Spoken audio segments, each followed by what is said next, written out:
Hello, everyone, and welcome to the latest episode of Nerd of All Trades, the podcast where we sit around, talk movie pitches, favorite movies, mostly random nonsense, and we kill a couple hours. So I'm your host, Tyler Birch. And I'm the newbie Juan. I'm J-Fred, the engineer. This is just Derek. All right, so this week we're doing our anime and animation section. So we're going to be talking about Avatar: Last Airbender, a series that's near and dear to pretty much everybody's hearts, especially since Netflix brought it back. A lot of people got to experience it for the first time, which was really great. So we're going to kick off this episode with our normal game of Pitchstorm. This time we're going to be using the animation deck, so you may remember some copyright infringement that we're going to be talking about. So since Derek is the exec, like most times, I'm going to be the one going first. We got the timer up here, sorry. All right. You weren't prepared? Well, how about... When am I ever prepared? That's a How valid about you question. explain what Pitchstorm is to new listeners that this is their first episode? All right, It's so... a game, they can Google it, okay? Sounds like extra work. I know I wouldn't do that. Why would they? Well, they'll get the gist of it. So Pitchstorm is a card game where we take a character and a plot from a deck of cards and we talk about it for 45 seconds. We pitch it, eerily similar to our movie pitch section that we do later on in the episodes. And then Derek, who is the executive, he has note cards that he gives us and he tries to, make the movie a lot better. It never works, but the studios always believe that they can make it better. So it's a real quick game, just a quick round. But that's Pitchstorm. So Now we're ready. when you are. All right, and start. All right. So there's a seaside village with a young witch that moves away from home to start a business. But it turns out the business that she's starting isn't as easy as she thought it was because she's struggling to earn a living by collecting scream energy from small children. Stop. Now, what if this main character, who's a witch apparently, gives her voice to another witch in exchange for a pair of nice legs? And go. So she's struggling. She's when you get desperate and you start just making really terrible deals. Well, another witch approaches her and she says, "Hey, I'll give you a nice pair of legs. Nice pair of scary legs. That's gonna scare all the small children so you'll be able to collect their scream energy. All I gotta do is take your voice." So naturally, she takes it because she's desperate. She's about to file for bankruptcy. Just really terrible things. So she does that. Turns out she likes talking, so she needs her voice. So she has to figure out how to undo the witch's curse. Stop. Right in the muffle. You actually rounded it out. Okay. That means she has to give up the nice legs, though. Would anyone give up their voice for nice legs, or vice versa? For a voice, no, definitely not. For nice legs, I would probably not give anything up for because. Oh, if I had nice legs, I'd probably give them up for a good voice. A lot of possibilities. So, are there. you saying you would lose your legs, or like they wouldn't be you nice have no legs anymore? at all, or you just have ugly legs? Because I'd be okay with ugly legs. Yeah, ugly legs are fine, but if we're talking no legs, then I'd be like, I can't do that. So Yeah. Also, We just probably dug would not ourselves be okay with baby legs. that's true. Yeah. We just dug ourselves in a hole. Anywho, Juan, are you about ready? We're gonna be dwelling on Ready this for as a I'll while. ever be. Same. And go. Right. So there's a TV show. There's a little TV show that follows a dysfunctional family of superheroes going cross-country with their talking dogs solving supernatural mysteries. So you may be thinking to yourself, well, that sounds like another show that I've heard. And that's where you're wrong, because these guys are superheroes. Okay, let's go ahead and stop. What if the main character was trapped in a tower by their overbearing mother, though? Right. Ready? Give me the card. Give me the card so I can put that on my mind. Right. And go. So they're actually solving supernatural mysteries that lead to their family member that's actually trapped in this, in this tower.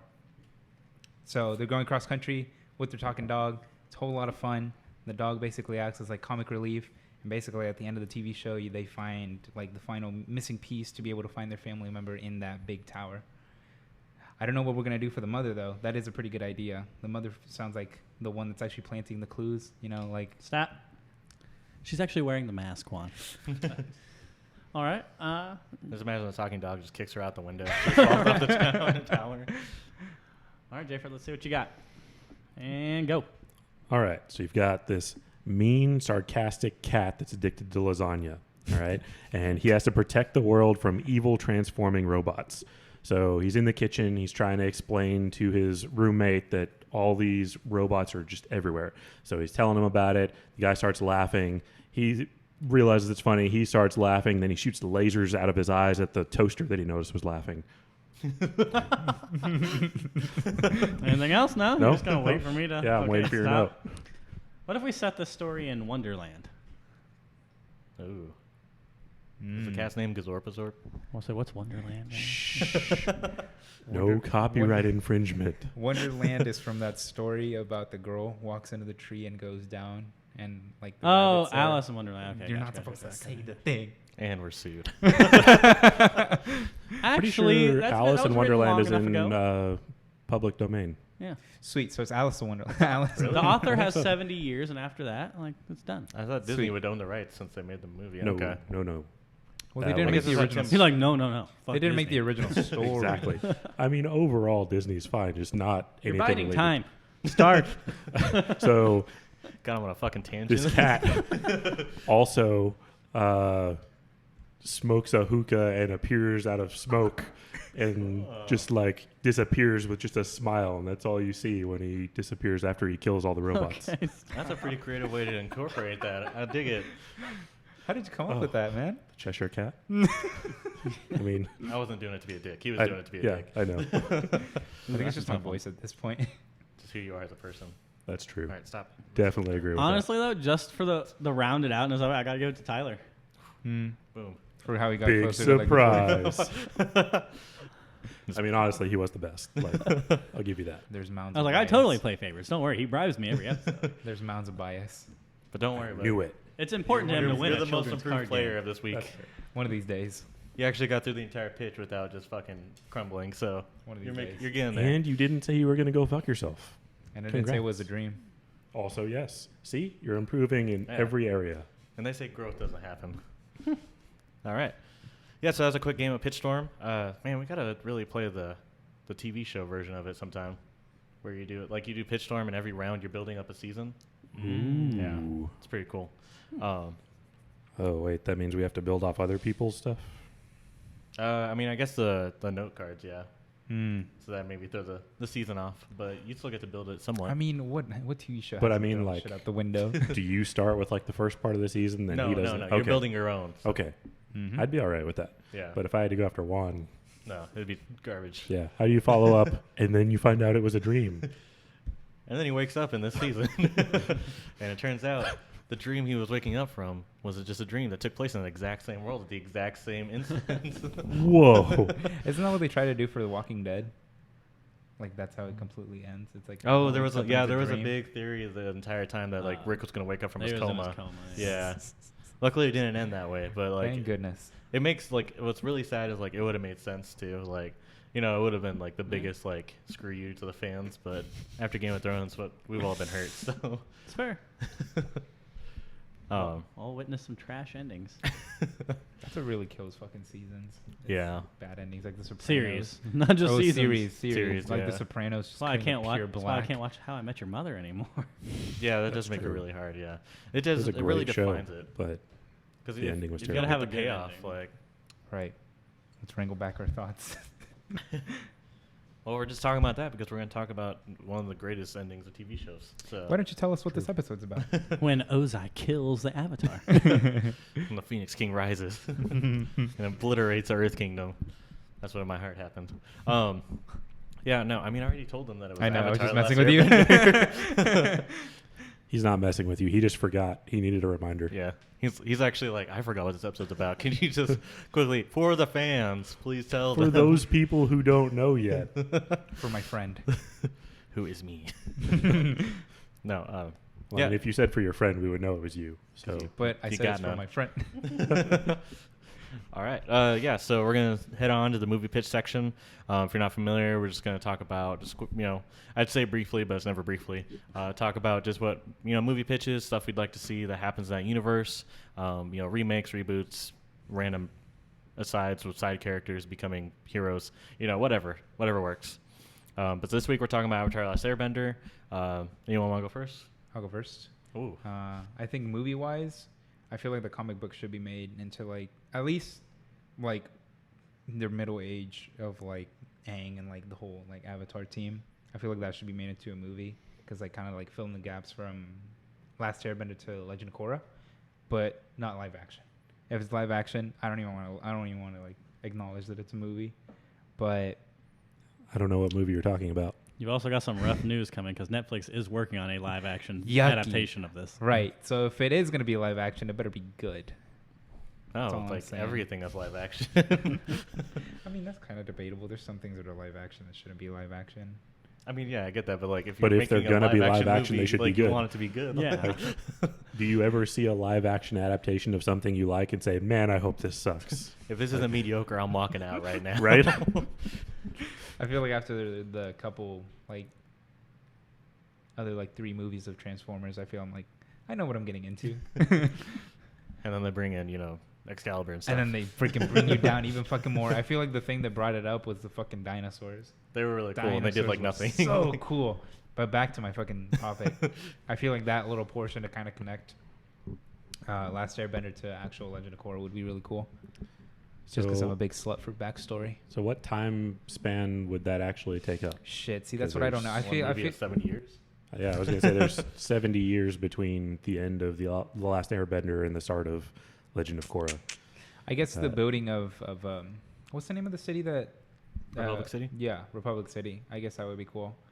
And like kind of showing, because like Toph ends up in like the swamp where they were, and like she becomes part of like the life tree, and that's how she like. Yeah, but that's in Korra. Yeah, that's in Korra, exactly. So what I'm talking about is like figuring out how she went from being like the police force of Republic City to the swamp. We're talking about multiple movies because we're talking about the beginning of No, no, no, Republic no, no. City. No, She's no, no. like police chief there for like 20 years. Hear me out. Yeah, like which part of the 70 years, like when they're establishing and creating Republic City, When sort of, after like, that's building already it up. been done, and like how they're I guess playing into how I guess it would be Republic better City like building it works. up. I guess it would be better at the point of building it up, because once it's already there, there's not much meat there. I feel like that's more for like comic. I feel like that's where the comic books shine. Maybe where Aang dies. Maybe I don't want to add like a time skip. Just time skip to that one scene. You see all this stuff, and then time skip, Aang dying, end of show. Legend of Korra. Legend of Korra. Legend of Korra begins. Continued Word. in Legends of Korra. Right. It's like, God, man, I wish there was a sequel to this. But yeah, fucking backstories are the thing. Backstories are the way to go. Maybe we can finally confirm if Sokka and Toph ever get together. Maybe Yeah. that could be a thing. I mean, I doubt it, but I mean, if he wants to cheat on Suki, that's fine. Well, there's this like big theory because Toph's 2 daughters have different dads, and there's a big theory that Sokka is one of the dads. Stepped out on his lady, or she died. I mean, that's possible too. True. Yeah. In 70 years, she may have gotten killed. Or she dumped him. See, here's She what might realize she happened. was too good. Who knows? Yeah. One day, the sun started going out, and so Suki was the only one that could go and reignite the He sun. lost one to the moon and now one to the sun. Symmetry. That That'd would be be pretty so tragic. fucking That'd be sad. pretty rough right there. Yeah, like. that's He's rough. like, again? That's rough, buddy. He wouldn't be a very laughy character after that, I Yeah, feel. know. I was going to say, and that's how he became an alcoholic. Yeah. And then Toph with open arms, like, come here, baby. This man's Just loading facing the up wrong way as he's going. He's just like, who are you talking to? Okay. Yeah. Yeah, no, I think a movie about adult Aang would be really cool. I would love to see. I mean, I think an integral part of that would need to be the redemption of the Fire Nation, Mm-hmm. because that can't have been an easy job for Zuko, like trying to redeem them after all that they've done. It's like, I promise we're not bad people. Because like, yeah, like it's like, come on, guys, we can be good too. I don't believe you. You just burned, like, your people just burned half the Earth Kingdom. Exactly. And like, I feel like in that story there'd be like factions of like Fire Nation soldiers that are still like for the old Fire Lord. That'd be pretty cool. Like, Like if they're all having to different make that divide. transition, would they all lose their firebending like Zuko did? Or- Zuko didn't. Well, he didn't lose it, but it got weaker because he lost his drive. Like, because the Fire Nation uses a lot of anger and rage to fuel their firebending, and so if everyone's having to switch into like a mode of peace and prosperity, like, would that affect it for a lot of people or not? I think probably for a lot of people it would. I think mean, it just obviously depends not all on. of them, I but- think it just depends on what drives you, because a lot of people that are soldiers in the war, they're not there because they want to fight someone. They're just there because they got conscripted. So True. Yeah, but I feel But it like had its also- fair share of bigots. Yeah, no, I'm not saying that they're that's not yeah. some, That's but that's like, why I'm saying there'd be like different factions of the those Fire faceless Nation. skull soldiers. I also think that originally when Zuko started not using his emotions so much, that was not a very well developed or proven way to do firebending. All they had been taught was using their emotions and being angry and letting the anger fuel their power, and so that's what everybody knew. So I don't think he necessarily was weaker just because he was not using his emotions. He just hadn't done a lot of research to find out how to do it better without emotions. And then, with the dragon stuff, he got stronger. So, Yeah, 'cause, yeah. like, I Iroh- was saying, but does he go on to share that even though he was told not to? Like, I mean, he rides a dragon in Korra. So, does he? yeah, Okay. I think he brings them back. Oh, okay. Yeah. Cool. You don't get to see as much of Zuko and Korra as I would have liked. I didn't even know you saw him at all. Honestly. Yeah, he's there a little bit, like nothing too major, but and he does ride a dragon, so I think they're implying that he brought them back. He finished Iroh's job of keeping the dragons preserved. Okay. So, but I don't know, or he could just be like, "Hey guys, I know you're angry. How about this? Let's just be angry at what Fire Lord Ozai did, and then they're all just angry at what he did, so they get to keep using their anger, but they're not angry. They're not angry at Right, everybody like, else. It doesn't affect anything anymore. They're just angry at a guy who's locked in a jail cell. Yeah. That'd be True. pretty cool. Yeah. That would be all these freaking stories. Like I feel like a lot of the comic books could be made so like what Justice League does, where they have like stories and like short movies. That'd be a lot of fun. So it's not like full seasons of stuff. Yeah. It could be cool. I mean, I would like to think that since Avatar is coming big again, that Yeah. maybe we can start seeing more of that kind of stuff. Yeah. Yeah. That'd be nice. So my movie pitch was very similar, which is why that's actually the only reason I knew there were 70 years between the end of The Last Airbender and the beginning of The Legend of Korra, because I still haven't seen The Legend of Korra. But I did find out there's a show called Republic City Hustle that's 3 years before The Legend of Korra and kind of gives a little bit of the backstory like immediately before that. So I feel like Really? that's kind I of haven't getting heard about that. into that area, but there's still 67 years that a lot of crap happened. So I want to know, like, did the Airbenders make a resurgence?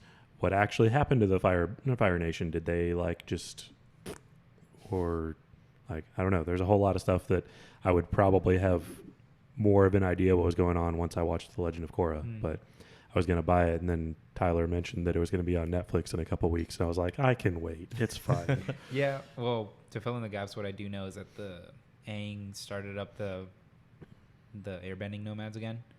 But they weren't really nomads, right? They were more like It was his one son. it was his son. he had 3 kids and only one was Airbender. Yeah. And they Wow. started boating it Yeah. up again. So they do come back.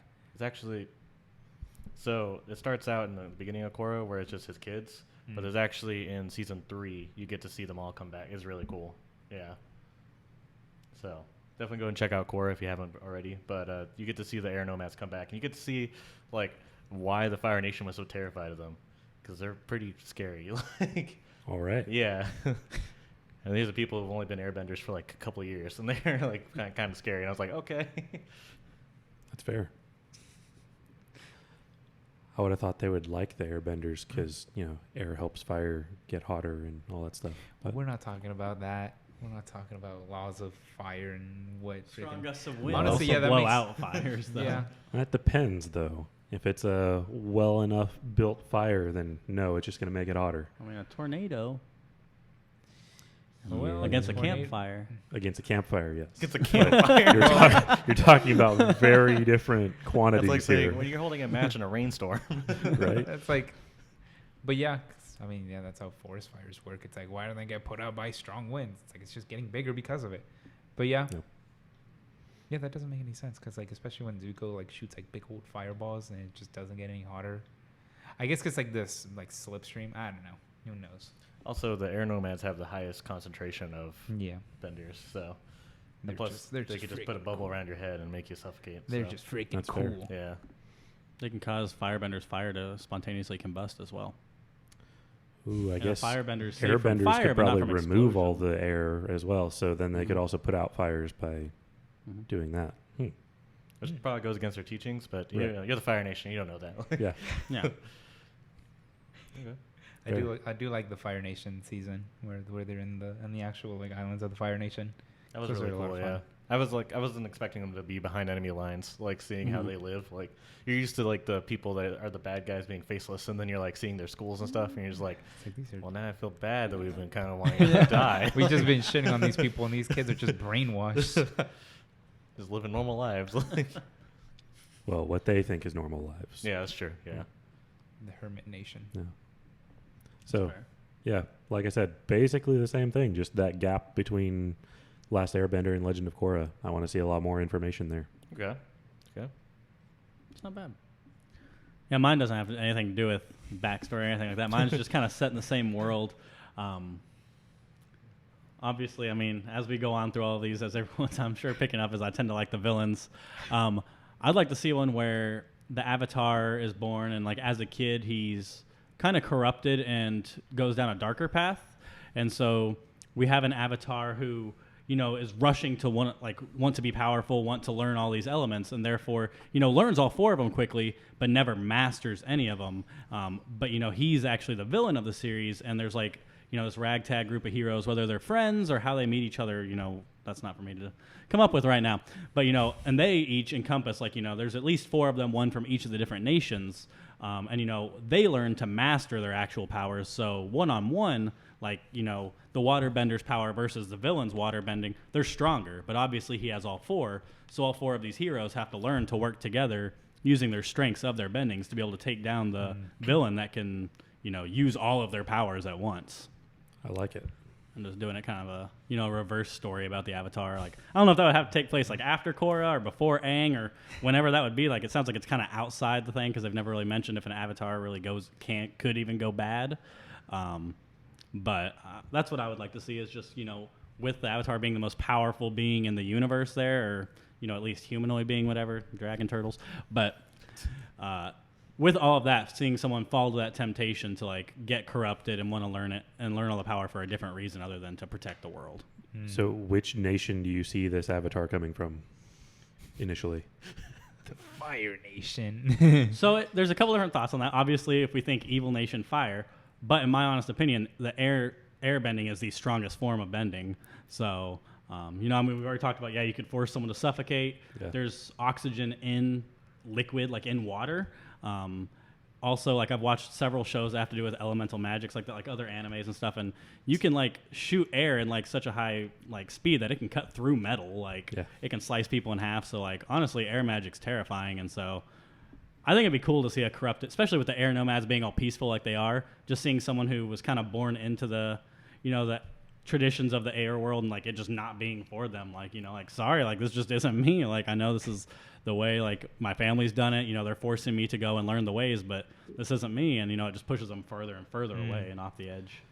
So, would you see that being someone whose whole family was like airbenders or whatever, or are you thinking more like this was an orphan that the airbending monks took in and tried to teach him, and then he just That'd didn't? be kind of cool. Although if we went that way, I'd want to say that we never really find out the origins of where they came from. Just leave it up to a mystery of, like, That's we're fair. never going to know, like, who he truly was before he was the Avatar. Like, they just kind of find this orphan who turns out to be the Avatar. And then he goes bad. Yeah, I think that's a cool concept. Added wrinkle. So you know how he's got, you know, reincarnation, and he's got all those past spirits.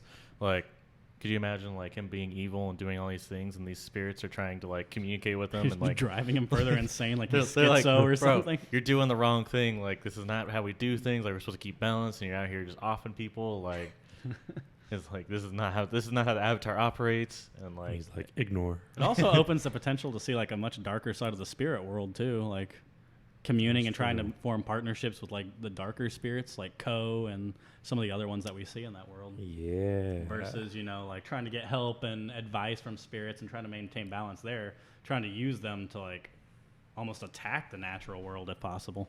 Yeah, there's been in an episode of Korra, we see spirits that get corrupted by, like, negative people, and like, they just wreck things. Yeah, I was like, now imagine the Avatar being negative and corrupting them. Like, now how the good guys actually win this, I don't know. That's not for me to figure out, because Here's how they do it.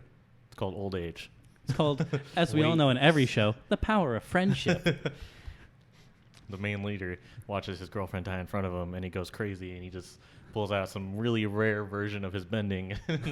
Boom. Right. He's like, I don't know how to stop this. How are you doing this? You just see the moon, and the moon just explodes into chunks. Throws the moon at him, and is like, Earthbenders can do that? It's not Earth. Space bender. I mean, you could say it's space Earth. Yeah, I mean they do show. I think that joke's made in the show. Actually, it is. Yeah, with the meteorite swords. I mean, if Meteorite. they're going to let metal bending be part of earth bending, then It's fair. Fine. Blood bending is water bending. Yeah. I mean, they found some adaptations for several of them. yeah. What would be the airbending one? I don't know. Fire, I guess you could say lava. Yeah. But Fire, Earth lava. doesn't really. There's not much more to Earth. All you could say is maybe turning Actually, it around. Earthbenders do the lava bending. Do they? Yeah. Well, I guess because it has. Ooh, because it's I'd say So magma fire is lightning. or lava. I don't know. fire is lightning. Yeah. But what is air? Oh, fire is lightning. Yeah. That's right. I don't Would know be if the you've difference. seen one for air. It just have to be like vacuum, like taking air away. Like, Exactly. I all feel like can the only think of. opposite one that I saw. Because they're so for- badass, they only need air. That's Yeah, true. I Yeah. feel like the don't only need opposite anything one that I else. saw for air was like energy bending from the lion turtle. Whenever he's like touches him, he's like, Mhm. They actually shred the ozone. And even the waterbenders, they get ice too. So like they can They do and get steam. ice. They can do like the temperatures of water too. Airbenders is just a bunch of motherfuckers. Man, even when the airbenders are in Korra, all I can think about is them really only using airbending. So I feel like we really They're missed an still the opportunity. strongest. Yeah. They I don't guess- really have yeah, their they're own just like, we opposite. don't need anything special. We don't need anything fancy. They can start bending like carbon dioxide or some shit. There you go. The carcinogens. Now I can control plants because they breathe it in. I don't fucking know. But Carcinogens, huh? Right. So what's the next topic? Tyler has to go through his pitch. My pitch is Oh, right. You. We forgot about you. so I'm gonna go in the opposite direction to before Aang, and I want to see a movie about Iroh and his rise. So I feel like we got to see Iroh, when he's this really zen guy there to be the mentor to Zuko, but I want to see him when he becomes, the Dragon of the West. When he supposedly, air quotes, kills the dragons. Seeing him, kind of like dealing with like the siege of Ba Sing Se, and how unsuccessful that was, like the passing of his son, just kind of watching him just kind of change as a person, because it sounds like before all this stuff happened, like he was, this fiery person that would always, like, he was the greatest general, like he was going and he was just wrecking shit everywhere. Ruthless. Yeah. So kind of seeing him as he kind of transitions into the Iroh that we know, possibly see him join the White Lotus, because we don't know when that happened. Like, I was going to ask about that because I've kind of wondered if he like started to uncover the way to get into the White Lotus when he was still angry and fiery and all that stuff, or if that was like after he kind of hit rock bottom and was depressed or whatever, and then started mellowing out, if he found that and that helped him like build his more zen mindset. I don't know. I feel like it's after tragedy. Yeah, Okay. I feel like that Yeah. happens after his son dies. I've also got a question. And I mean, they may mention in the show, I don't know, but at least from looks, it looks pretty clear that he would be the older brother from He is Ozai. the older brother, yeah. So how come he's not the Fire Lord? Because Ozai is. Did they after challenge his- him, or After his son passed away, he just chose not to? He chose not to. Yeah. Okay. He was in, So when he was the general, that's when Azulon was still in charge. Yeah. Okay. So he was, because he just didn't want it. He didn't have the fight in him anymore after he lost his son and the Ba Sing Se and everything. Obviously, Ozai doesn't give a shit about anything, so he has the fire. He's like, you could take my son if you want for me to be Fire Lord. He's like, shit, you don't want to take him? I'll take him. Just fucking deck him in the face with fire. True. So you could potentially see, like, maybe that's another thing, is another aspect of it, is you could just, like, I just imagine, like, when Iroh he's the Fire Lord General, that he's that, like, he's just like the shining example of what a Fire Lord Royal should be like, and just kind of seeing, like, Ozai, like, doing the typical little brother thing where he's like, this guy's amazing, like, and kind of seeing, like, Ozai as, like, more of, like, this, like, nice guy, and then seeing as, like, Iroh starts to, like, go through this tragedy and he kind of mellows out and starts going more towards the White Lotus and away from being Fire Lord, and seeing Ozai kind of step up and kind of becoming the monster that we know him as Just today. be like, never mind. I've worshipped you all these years, and it turns out you're weak as shit. Like I could just imagine, pathetic. Like get out of my sight. like I can imagine, like, after, like, Iroh's son dies, like him and what's his face, Ozai having a conversation, and like Iroh's just like, I don't even know if I want to really be a part of the Fire Nation anymore. Like I've just seen so much. Like I'm definitely like not gonna be Fire Lord. And Ozai just being so disgusted with him for turning his back on what he thinks the Fire Nation should be like, and just like getting so angry that that's what is the catalyst for him becoming the Fire Lord we see today. That'd be crazy. Could even show them two fighting. Yeah. Like he fights Iroh, and Iroh actually beats his ass. I mean, obviously people aren't watching, but he beats his ass. But then he's like, "I'm still just gonna walk away." Yeah, and then he walks away, and Ozai like, still takes the throne, obviously, but and then like he'll always know that Iroh's still the stronger. And as Iroh's walking away, Ozai like uses lightning because he's like fucking he's crazed, and like Iroh just like fucking redirects it like right next to his head, and he's just like, just so you know, I could beat you. He's like, but I don't have any ambitions like this anymore, and just walks off. That'd be a pretty good ending to it. And you just see a little nice. wide-eyed Zuko just like, What? Wide-eyed, not burn victim Zuko. and you're just like, that kid's. So was Zuko alive by the time his son died? I don't quite remember. Zuko was honestly. alive, yeah, because they show it in the backstory where they get a note that Iroh's son dies. So both of them were alive. Both of them were alive. Okay. Yeah, and I don't know how much of that jives with the already established continuity, just because it's a little fuzzy. But that's something that I think would be really cool to see, is just kind of seeing Iroh's transition. I mean, he's a great character. He is. Everybody loves Iroh. All we really get to see is T and Pai Sho, so and the taking of Ba Sing Se, obviously. Yeah, and a little bit about him and the dragons, but I'd like to see more dragons. Yeah. Why he made the decision, like, because that's dragons. That's a pretty big decision to claim you, exterminated a species, like. Right. True. So.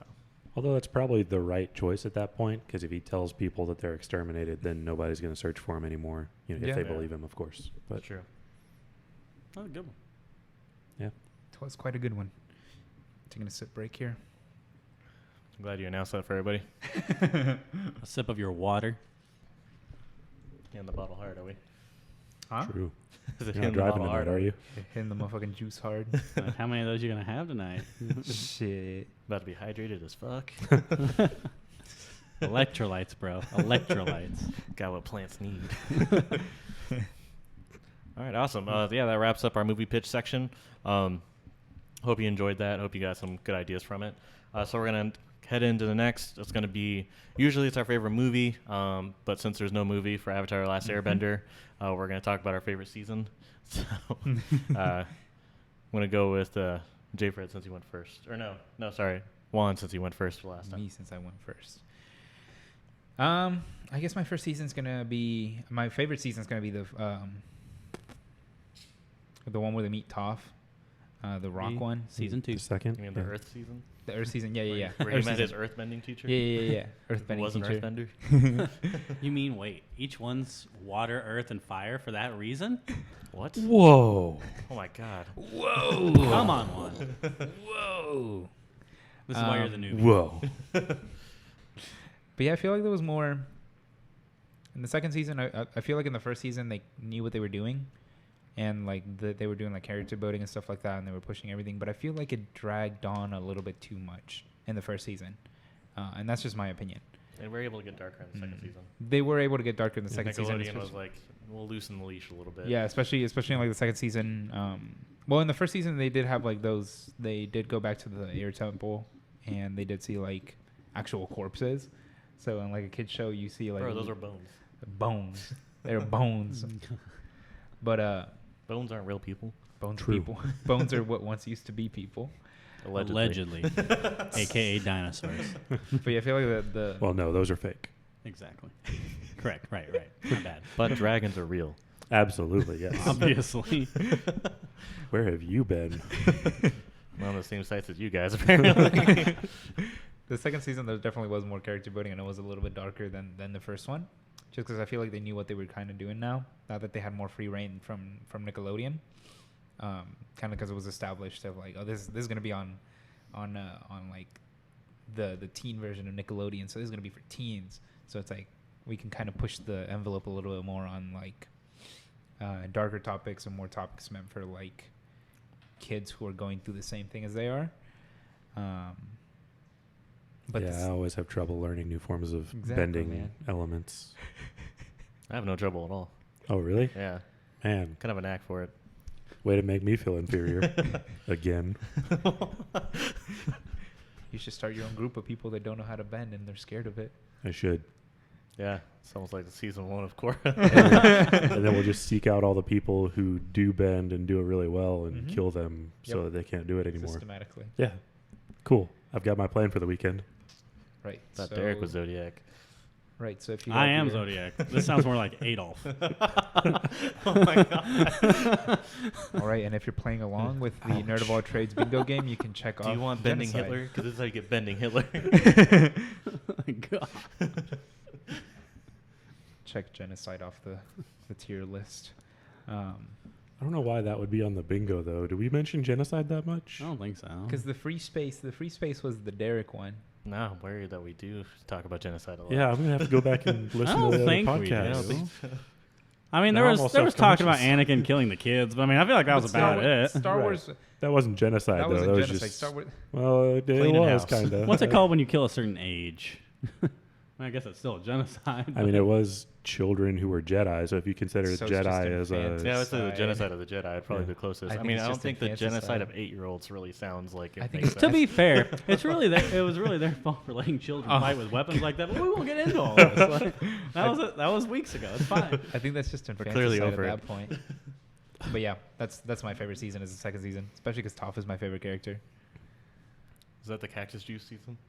Yes, it is the cactus juice season. That was my favorite episode, the cactus juice, and like when they found the library.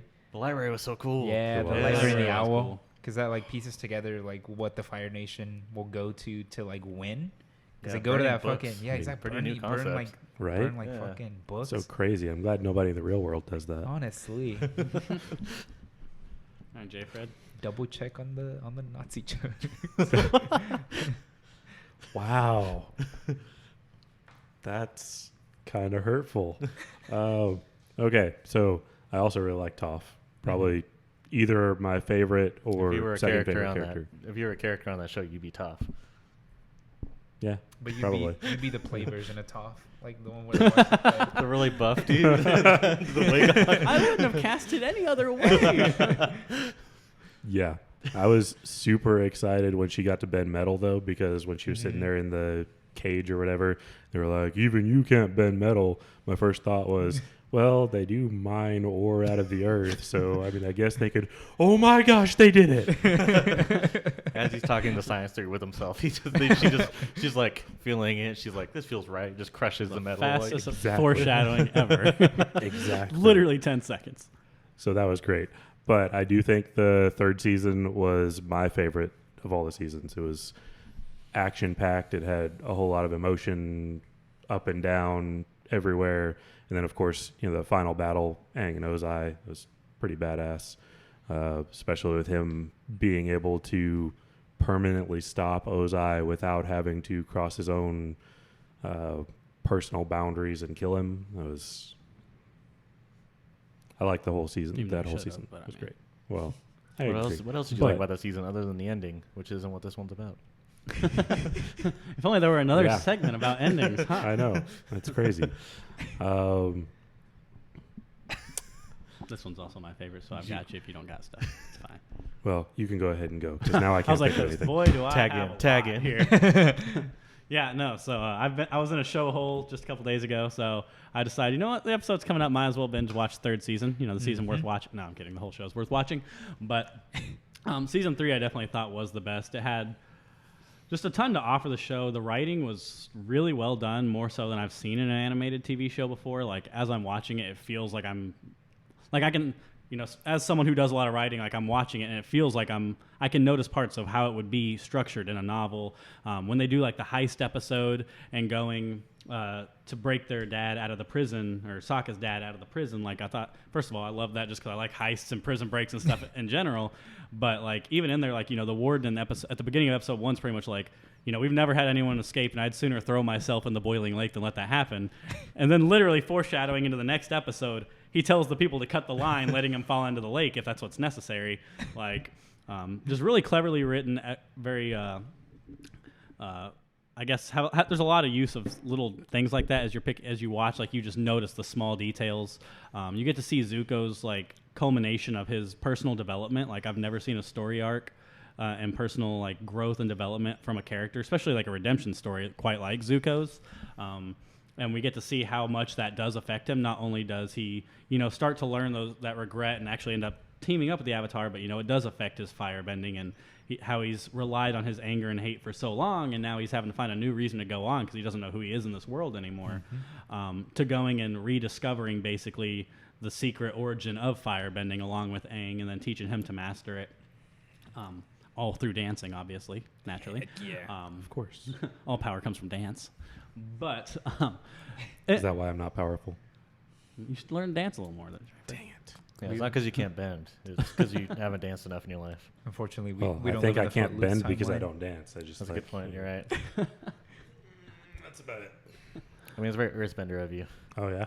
Yeah. All right. I did think it was awesome, like you said earlier, Tyler. You get to see that side of the Fire Nation that we don't imagine ever seeing. Like, yeah, you see the schools, you see the peaceful side, you see that Fire Nation village who even their own army is like causing this lake town to suffer, like because the factory's polluting the water and the people are sick and dying. So it really just kind of it does still make you hate part of the Fire Nation because they're letting their own people die, but it lets you see that the people who aren't a part of the war are still people. But for me, like, there's an episode. It happens right before the finale, like the big two-parter that happens. I think it was called the Ember Island Players, but it's like a play episode. And normally in shows, I hate recap episodes, like where it's just talking about things that have already happened on the show.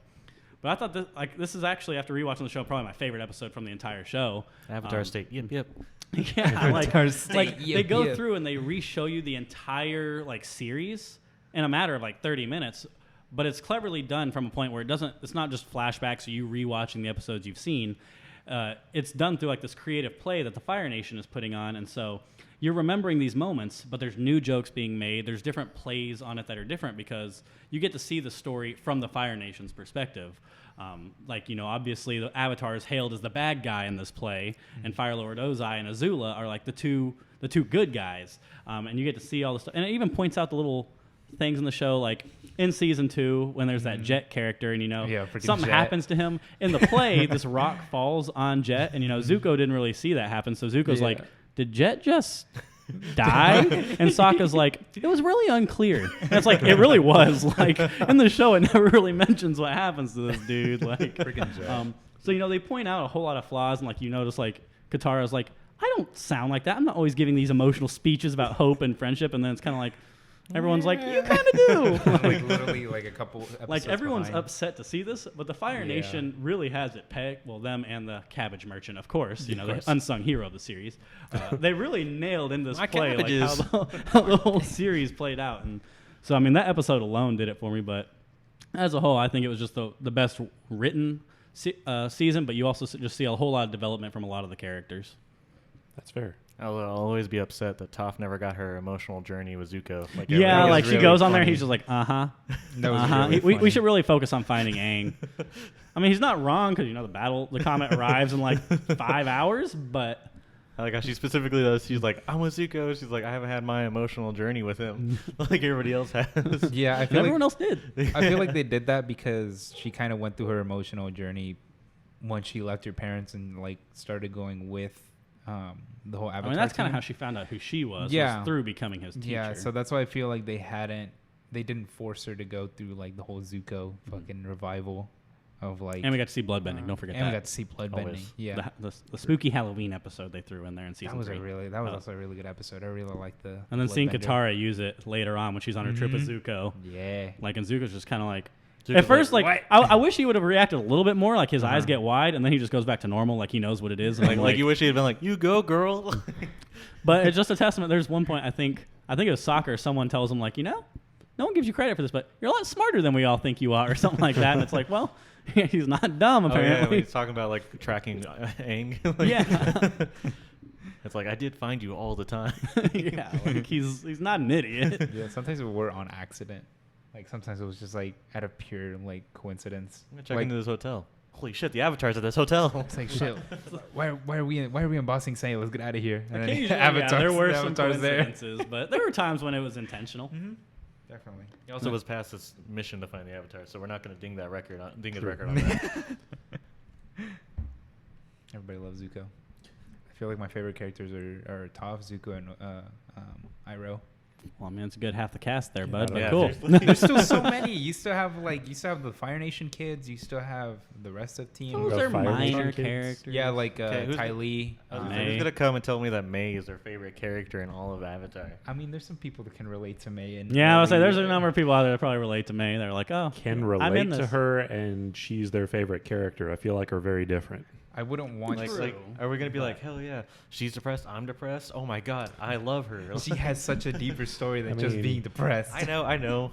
In all fairness, April Partially. Ludgate. That's a good point. I But mean- May, like, I don't know. I feel like May wasn't as funny with her depressive remarks. That's fair. She could have been a little more sarcastic and would have Yeah. been a little bit like, better. Like Yeah. with April, you're like, even though like May is way stronger and scarier than April, I still feel like April would be the one that killed me, not May. Oh yeah, Yeah. and then would laugh about it From and Parks like, and play Rec, with your yeah. head or whatever. I mean, they do make jokes about May being like monotone because like Zuko's like, can you ever like show any other emotion than just like monotones? It But wasn't a joke. That was an argument between lovers. No, it wasn't. They were just yeah, like, joking come with on. each They were other. going through a tough time at that point. yeah. I wasn't. Gosh, Oh, so And even though insensitive. she was Whatever. mad and hated his guts, she still I saved was the him, one that was okay? defending May like 2 She- seconds ago. she You still can't just saved turn him. around on me. I Clearly can don't turn have it a around on Walmart anybody, game. okay? I hate y'all. But yeah, Just keeping it real here. that's not like those 3 characters on. I feel like those are like the ones that make shows like episodes for me, just because I like those characters. Okay. That's fair.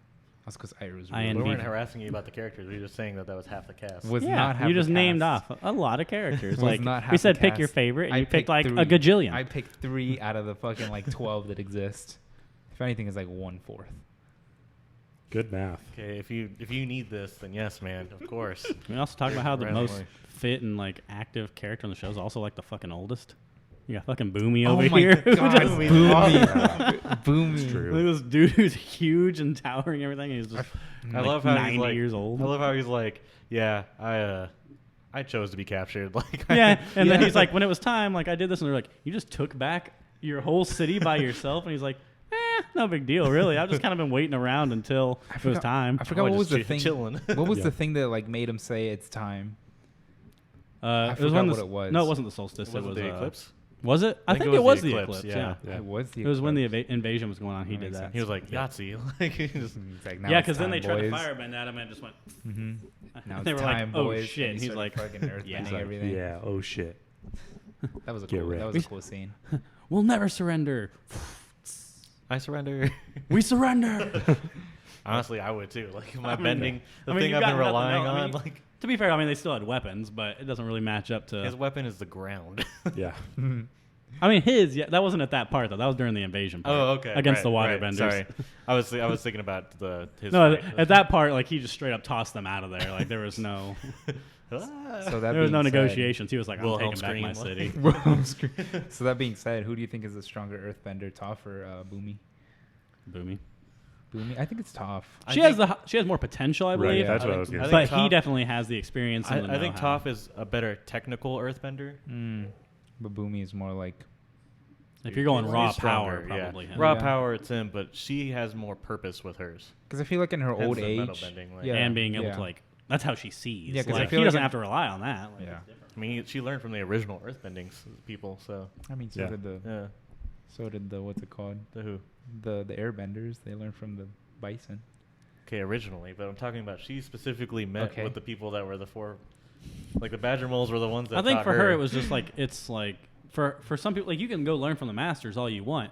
The reason it makes her even stronger is because like She learned from she needed it to survive. Like the other people, like Yeah. bending is a luxury, like it's what they do. But like for her, it's like without bending, she wouldn't be able to see. She couldn't even walk Yeah. around. And this like enabled, like this was her source of power. Yeah. That's why whenever they were in the air, she was hugged onto Sokka because they're in love. Except that one time Suki saved her, and she thought it was Sokka, and that was a little embarrassing. That was really funny. She like kissed her on the cheek or something like that, or she hugged her. And she's like, "Oh my God, Sokka, you saved me!" And she's like, hi." She goes, "You can go ahead and let me drown now, or like drop me now, or something like that." Derek, who's your favorite character? Favorite character? 5, 4, 3, 2. Okay, you can't give me that kind of time Jay thing Fred, on who's it. your favorite If character? we're getting to this question, you already still said haven't it. given your favorite I know. season yet, Tyler. Yeah, I know, but everybody else is serious okay. with their favorite character. Wait, so oh, I mean, you I gave can. off 3. Who did I you say his was? Well, before I said Toph was either the best, yeah. the favorite, or one of the two favorites. The other one's Iroh. I mean, I could talk about my favorite season when you think about it. Izo is a good one. I mean, honestly, I probably would go with Zuko. Yeah. Normally, I hate redemption arcs, but his was really good. And then even throughout, like he still has the sassy comments, like especially between him and his uncle and some of the other side characters. Yeah, and then he's still pretty likable. Normally, you don't. You find a lot of villains that are likable because they're villains, but like he's one that gets a redemption, and you're like, I thought I was gonna start hating you after this, and you were gonna get bland and boring, but you actually somehow still got better. Like I hated him season 1. I won't even lie. Yeah, he really sucked in season 1. Except for part when of he it did, was the like blue I'm not spirit gonna lie, I stuff. didn't like the hairstyle he had and how pale he was. Yeah, I really but- do dig the longer hairstyle. But I like loved the- him in the Earth season when like he actually just kind of Just became a becomes person. the refugee. Like he was like, okay, we're gonna do this. I'm gonna go on this date. I'm gonna run this shop with my my uncle. Like he becomes normal until obviously his hand's forced later on. But Yeah. so probably Zuko. Just Okay. because I would say Aang, but he's a little bit too big of a bitch for me. Yeah, it gets to be too childish, and that kind of rubs me the I wrong mean, way. he is. Well, and again, like I know he's legitimately small, but, like I said with Batman and all heroes, Oh, like he's sometimes you have to be able to 112. do that. I respect that he ended up finding another way instead of killing, but the fact that he was like absolutely adamant that even if it means the death of this world, I'm not going to be able to do that. Like it's kind of Yeah. like, well, a hero, like kind of like It's a Kyoshi little told him. I was gonna say not every avatar can be Yeah, Kyoshi. I was like Kyoshi, and then that Kyoshi. other water monk. I don't remember her name, but she had even told him like, when you're the avatar, your duty isn't to yourself; it's to the world. So you have to even give up your own spiritual needs if it means saving the world. And he just couldn't take that, and I felt like it was a little immature of him to not be able to take that responsibility when you're the only one that can. No one else can do that. If the lion turtle hadn't shown up, like, then you'd have been fucked, dude. You'd have had to kill him, or he would kill you. he would have killed him. I mean, he would Yeah. the Avatar state would have taken over, and he would have done it. But I do feel like that would have. I'm not so sure. I don't know. I feel like the only reason because the attack is like an inch from his fate, like basically like a foot away from killing Ozai, and he stops it because of his personal beliefs. But I don't know. I guess possibly not. But I feel like the Avatar state in its own also, it probably has to have its own sort of power that's in the back of you. I mean, I don't know if they talk about that later on in other shows. But like I feel like it's got to be possible for an avatar to lose control of their avatar power and it just overtake them. I would say Aang definitely, like, every time he uses it, almost like He was it losing. overtakes him. Yeah, I think. I mean, that's fair. Yeah, I think like the first episode of the second season, it talks about him losing control in the Avatar state. Like realistically, even in the end of the first season when he turns into the big water thing, should have been a lot more friendly casualties on that battle too. Probably. Like he was out there not giving a shit what he was doing, just attacking. Nickelodeon's like, whoa, bro, I don't care if you got this giant sea monster thing, but I can't be seeing good guys die. Like, Right. all right. This is for the kids. And I say that, but I feel like there's got to be another way in the show that some other moments where we can infer that a character died because of him. That's why you just have, like, some helmets wash up. Right? Like I was like we can infer that some Wasn't- more serious damage was done. Wasn't General? Who was the first general from like the first season that was chasing him? Zhao? Zhao. I think Zhao like died on screen. I don't remember what happened. I to think. Zhao. I think. I thought he Zhao just got legit- washed away. I thought he was, No, like, standing on a he- bridge. No, like he took him as a fish, and I think he dunked him in the water and he disappeared. I mean, Yeah, we never but- see him come back up. I feel so. I He mean, Nah, legitimately dude, died he on. just swam away. It's fine. He's totally alive. it's just one of those things where it's like, and at the end of the day, Because like you never see him again. You never even see him like as like. But even a still, side even if he character wasn't appear able to again. like, if the Avatar state didn't take over and he end up killing Ozai would have killed him then. Like, there's no Yeah. other way he would have won that battle. Yeah. Yeah. So Zuko's your favorite character? Zuko's my favorite character. Yeah. Well, Momo. We forgot the real hero of the show. True. Momo and Appa are fucking gold. That scene where like Appa They're like samurais. stands up. They're fucking samurai. Dude, they got a pillow now of that. That's hilarious. That's hilarious. I love that scene. Those two are great. I'll admit those two are the best sidekicks for sure. Anywho, Tyler, favorite season. All right, so for my favorite season. INB4 season 1. It's all the season. No. Honestly, it's hard because it's gonna be season 3. Season 3 was just Okay. it was so good. Like, I love the dragons. Mhm. I love the Ember City players. I loved seeing Aang struggle with deciding to have to kill Ozai or not. The finale was phenomenal. Metal bending, like, so many good things happened in that season. So it's just really, it's easily the top. But I mean, we've talked about that one to death, so I'm not gonna talk about that one so much. We'll say my favorite Legend of Korra season is, as the only person here who's seen Legend of Korra so far, is actually also season 3.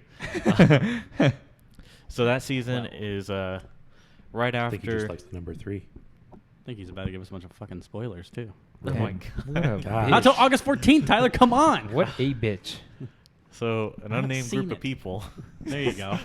Do Keep an it- keep it undescribed thing. Yeah, keep it vague for us. No names. No names. Yep. Okay, how vague do you guys want this really to be? I want to not even be able to understand what you just said. Okay, wrong. Well, you could say anything and that would be true. So So we've That's got- fine. Just go for it. So when Godzilla attacks Japan. Thank you, Fred. You're welcome. So at the end of season 2, Korra leaves the portals to the spirit world open, and so all the spirits are able to commune with the world. No humans go in there because the spirit world is scary, Obviously. unless you're Iroh, because that's where he goes. Yeah. Because that's how he does things. That's how he do. Yeah. And that actually leads to the resurgence of the air nomads. So apparently, keeping the spirit portals open actually is what awakens air bending in a lot of people. So that's how they're able to so they get to rebuild that civilization. Kind of wondered how that happened, but Yeah. So it's very vague on like why that would work.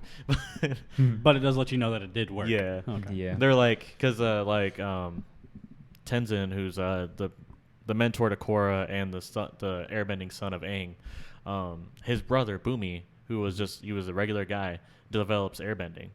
So that's when they start to realize that like having the spirit world more interacting with the normal world has resurgence the airbending. So you kind of get to see they get to spend the season because Korra's kind of lost after doing the whole spirit world stuff, and she's kind of getting beat down by Republic City because mingling the spirit world with the normal world isn't really as copacetic as you'd like it to be. So she gets to go on this journey to find new air nomads. And she gets to bring back the civilization back from the brink of extinction. So you get to see her. She travels around. It's kind of a little bit more like the original Avatar series where they're traveling different places. You get to meet a lot of cool new people. You kind of get to see Tenzin's family kind of start stepping up. Because before, when you meet them in the beginning of Korra, they're just kids. And so you kind of get to see them step up, and they get to be the new leaders for this air nomad society. The bad guy is one of the coolest. His name is Zahir, and he was locked up by the White Lotus, and he actually develops air powers. So he escapes. It turns out he's a part of like a renegade faction of the White Lotus that's called the Red Lotus, and their idea is that the Avatar actually brings chaos to the world, so they have to eliminate the Avatar for the world to go back to normal. So the entire time he's trying to kill Korra. So it's just really amazing, and like his crew is awesome. Like he goes and he recruits his crew from all these different prisons that the White Lotus have them in. He's got this, like he goes to this like volcano, and inside is his water bending like lady, and like she doesn't have arms, but she uses water bending to like use her, like make them as her arms and like tentacles and stuff. And it's like she like sides and stuff is really intense. And like his earthbending pal is like out in the middle of the ocean on like this wooden, and it turns out he actually can do lava bending. So you get to see him use lava bending, which is lava bending is just really cool. So getting to see that's awesome. And then you get to see the fire bending chick, and it turns out she's a lot like Sparky Boom Boom Man from the original series. So she's got Combustion Man. yeah. So she's got the combustion eye, so she's able to use that same ability. Did they ever mention where that comes from? Because they didn't touch on it in Avatar. They didn't even give him a name. Not really, no. They just kind of like, from what I understand, it's kind of like a sect of the Fire Nation that Is like it? specializes in that. Okay. From what I have gleaned, but they don't really go into it. Yeah, It's they kind of never just like one of talk those about things where they this want you to person earn. comes Like, from. Like, oh, he's got a special power, but it's not really a type of bending, but it is. It's just okay. That's another enemy that died on screen. Because He they hit did. his eye and he legitimately explodes. that's true. Yeah. And then he falls Boomerang. off the, Mhm. Boomerang. Boomerang. But like you get to see all these just new dynamic characters. It's a real threat because this guy has done something. He does something that like no air nomad has done in like 1,000 years, and he actually learns how to like legit fly without having to use any kind of like abilities. Like he doesn't have to use like his little the little kite staff thing Yeah. that they use. Like he's just legit. Like he like he's like manipulates the air around him to fly. and he gives up his he says he gives up his earthly attachments, and that's why he can fly. Oh, okay. I mean, I've kind of wondered why they couldn't do that Aang just doesn't have normally. earthly 'cause attachments. I don't know. Like I don't know. Like, it doesn't seem Yeah. like it'd be a really hard thing to think about and like learn how to do. But I mean, in this world, it is okay. And like the cool thing about Zahir is like he also was like he was a scholar of the air nomads before he even became an air nomad. So like he like he like knows all this stuff that like even Tenzin doesn't know, and that's how he's able to figure out like being able to fly by himself. He knew about it. He just couldn't do it. Now that he can do it, well, he's gonna do it. And like this felt like the most dangerous season, like because like with like every like other season, like I don't know, there's danger, but it's not like you're like how are they gonna get out of this? But like Zahir's team, they like kidnap all of the air nomads, and they like set up the temple to like explode, and like they like just completely wreck shit, like to like just to get to Korra. And it's like it's insane, like what they have, like what they do. Like there's like you just like no one is safe. Like you're like how are they gonna get out of this? And That's like not they really good. capture Korra, and they throw like I think it's mercury on her, and it turns she does get mercury. and like it like soaks into her, and it's actually because she starts dying, like the avatar state awakens, and then that's when they're gonna kill her, is because like when she's in the avatar state, so it ends the cycle. So like the mercury poison is a huge plot point of season 4 because of that, because it's still in her, and she's like just not the same after the events of season 3. Like Is that she the has final PTSD. season 4? Yeah. Okay. Like she has PTSD. Like there's real stakes in this one, and I think I really appreciated that. So it's like a little bit of adventure, like the original Avatar. You do get to see Zuko for the first time in this world. Oh, so I gotta wait till season 3 for that. Yeah, yeah. Cool. Just like you gotta wait till season Cool. 2 for Toph. I mean, that's fine. Toph is even until season 4. Yeah. Yeah. Actual So- like old lady Toph.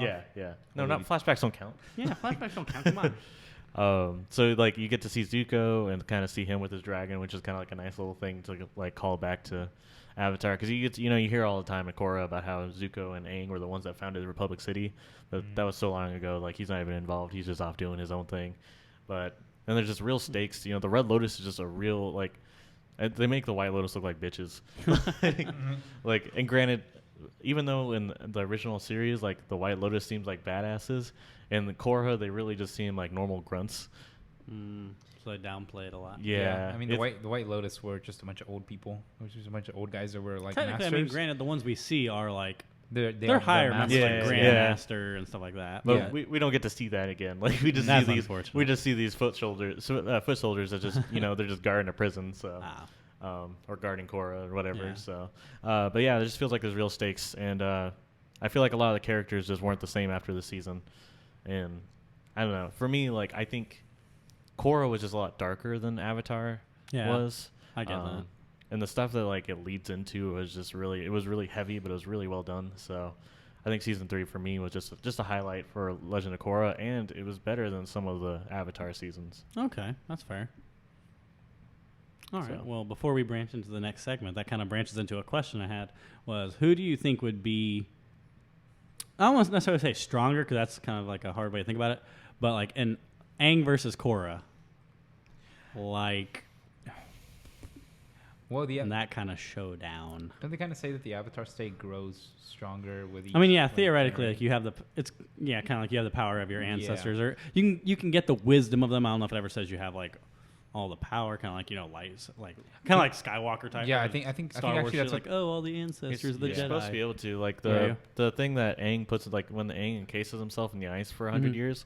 Apparently, that was like a move that his predecessor, that was Waterbender, used.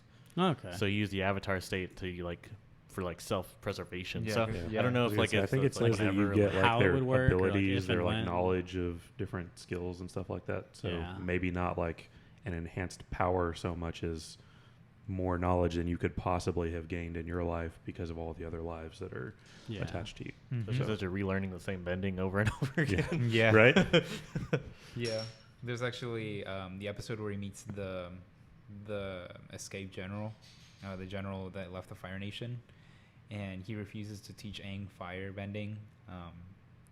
What's his name? Avatar. Notice, viewers, that I have not got an answer yet. Oh, you No, were talking continue on. You can which- continue your I'm point. letting other people speak. Right About, now. what was the fire avatar before him? It was fire Roku. Roku like appears out of nowhere. He's like, I have learned fire bending in over 1,000 lives, and you're not gonna teach me now. He's like,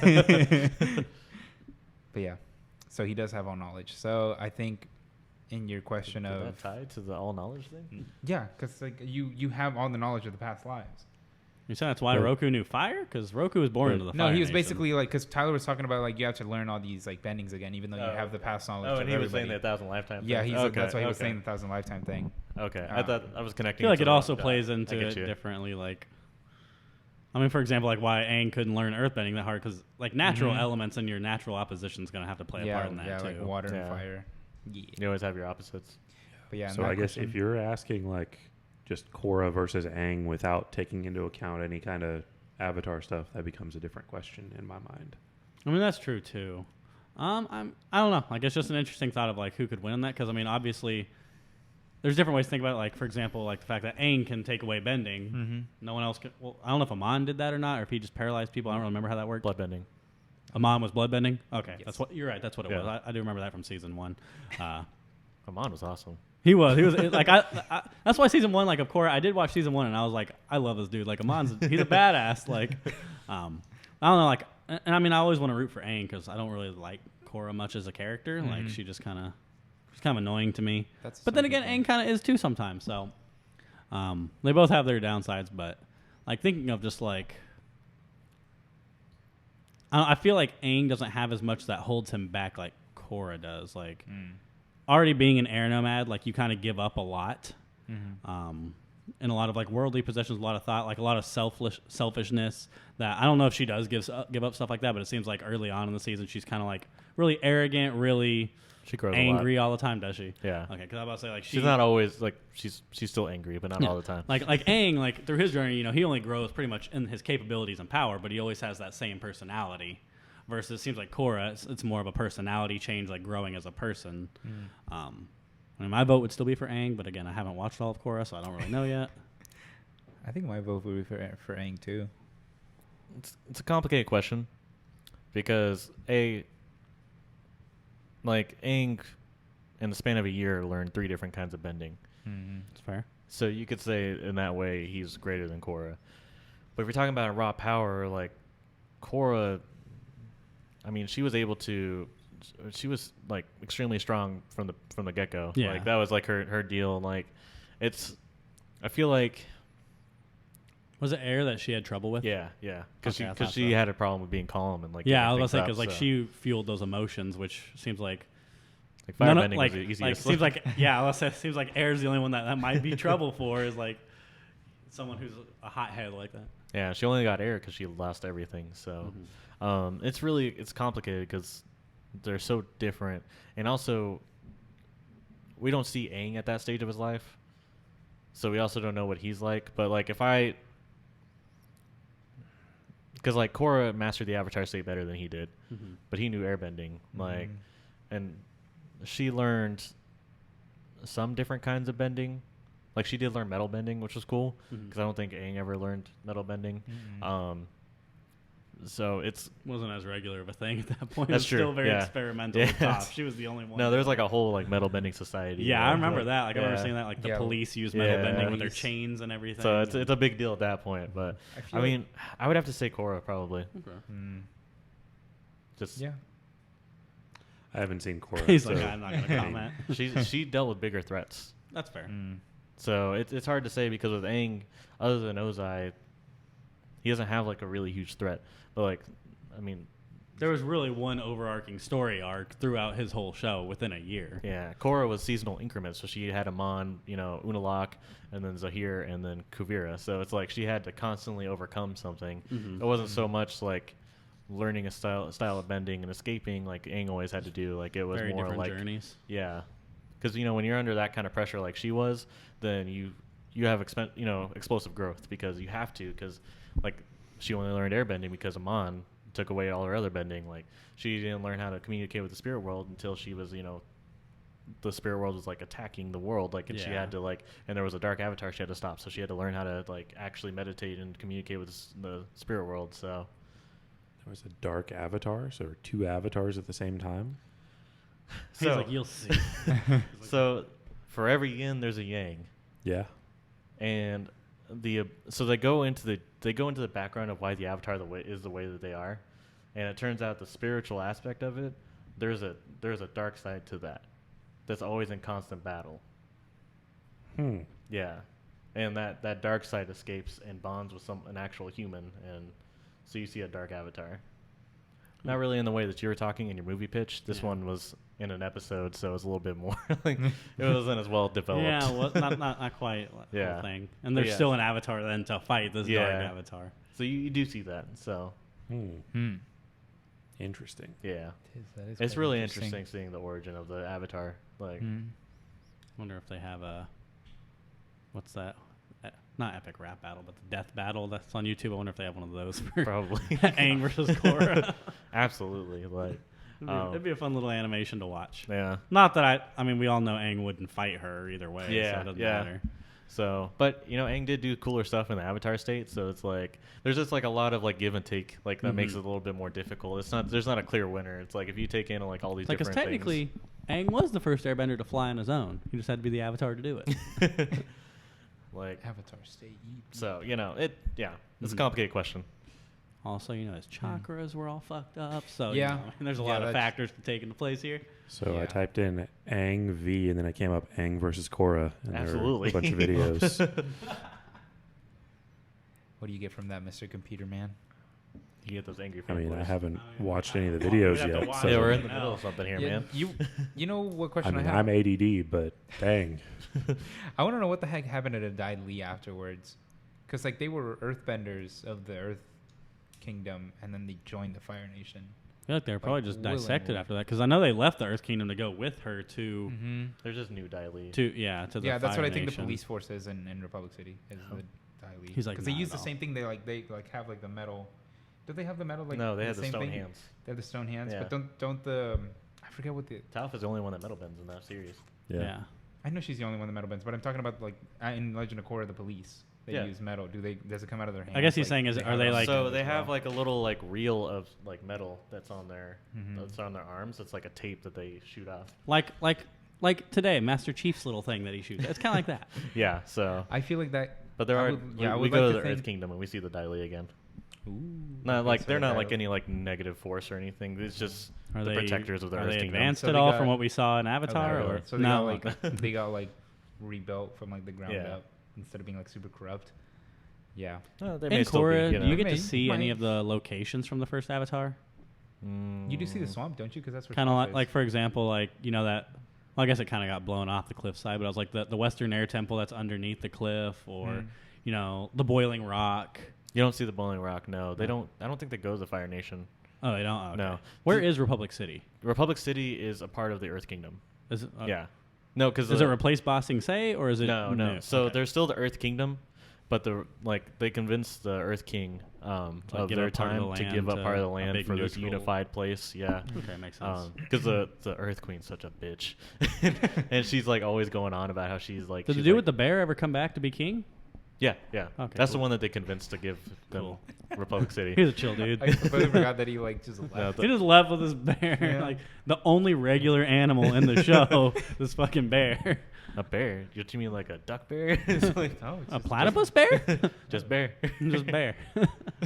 Oh, but yeah, no, he comes back and he's the one that gives them Republic City's land. Yeah, because the Earth Queen's like his descendant, and she's such a bitch. That's real cool. I don't know. I guess I like to believe that the Republic City Police, like Toph, got inspiration from the, from the Dai Li of like putting it on their hands and they just shoot it out. I don't know. That's what I like to Wrong, think. bro.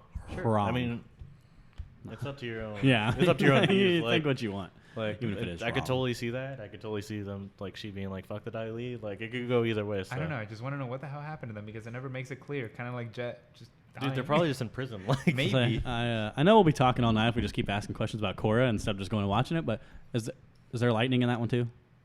Like lightning bending and shooting? Yeah, There is. yeah. Okay. Mako uses lightning, Okay, cool. so That's kind of like his thing, and then like bowling is lava bending, and Yeah, Korra I know you gets mentioned like everything, blood bending so- and lava bending and stuff. I just didn't know if maybe. Yeah. Do we see the other ones like sand bending, vine bending? And bending. Maybe a little bit. Like Well, yeah, water also has that fucking like plant bending. Well, and, I mean like, that's mainly just controlling the water inside. It's the same as blood Inside bending, of but it, for yeah. plants. if you get creative enough, you could pretty much use like your Water abilities to or bend air could be anything, for like, pretty yeah. much anything, honestly. Like when she figured out metal bending. Like if you get creative enough, there's bits of earth in probably everything. I mean, you could do the thing from X-Men where Magneto takes out the iron from the dude's bloodstream. Yeah, I mean, That'd be creepy, though. yeah, it probably wouldn't be good for a kid. It just show, but depends you on could do like that. how strong it is and like how much is actually in there. Because I know like for her at first, like it was hard to reach the little bits of earth that were Yeah, she had inside to, the like, metal. actually touch it. But then over time, like as that power developed, it wasn't as hard for her to reach the bits of metal. Yeah, because like she actually had to touch the metal, and like Still there's other think- metal benders that can do it. Well, that's like- obvious. That's another conversation. telepathically. Later in the episode, we'll be fine. later in the episode. All right. Yeah. So that was a nice little aside. So let's just head in. We'll talk about like our favorite, and we talk about our third acts, our favorite endings. For this, I mean, obviously we're going to talk a lot about the series ending, but also there was a lot of just really good seasonal endings. So I know J. Fred had a lot of facts he was getting off his. You want to get off his chest?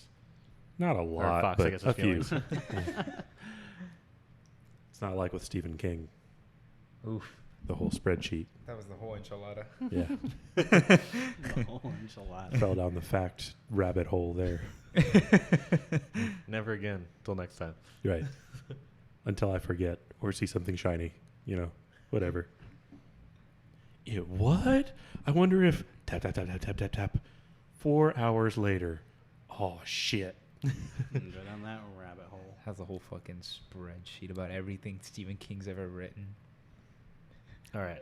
Yeah, that's All true. right, favorite ending? Oh, I thought you went first. No, you go first.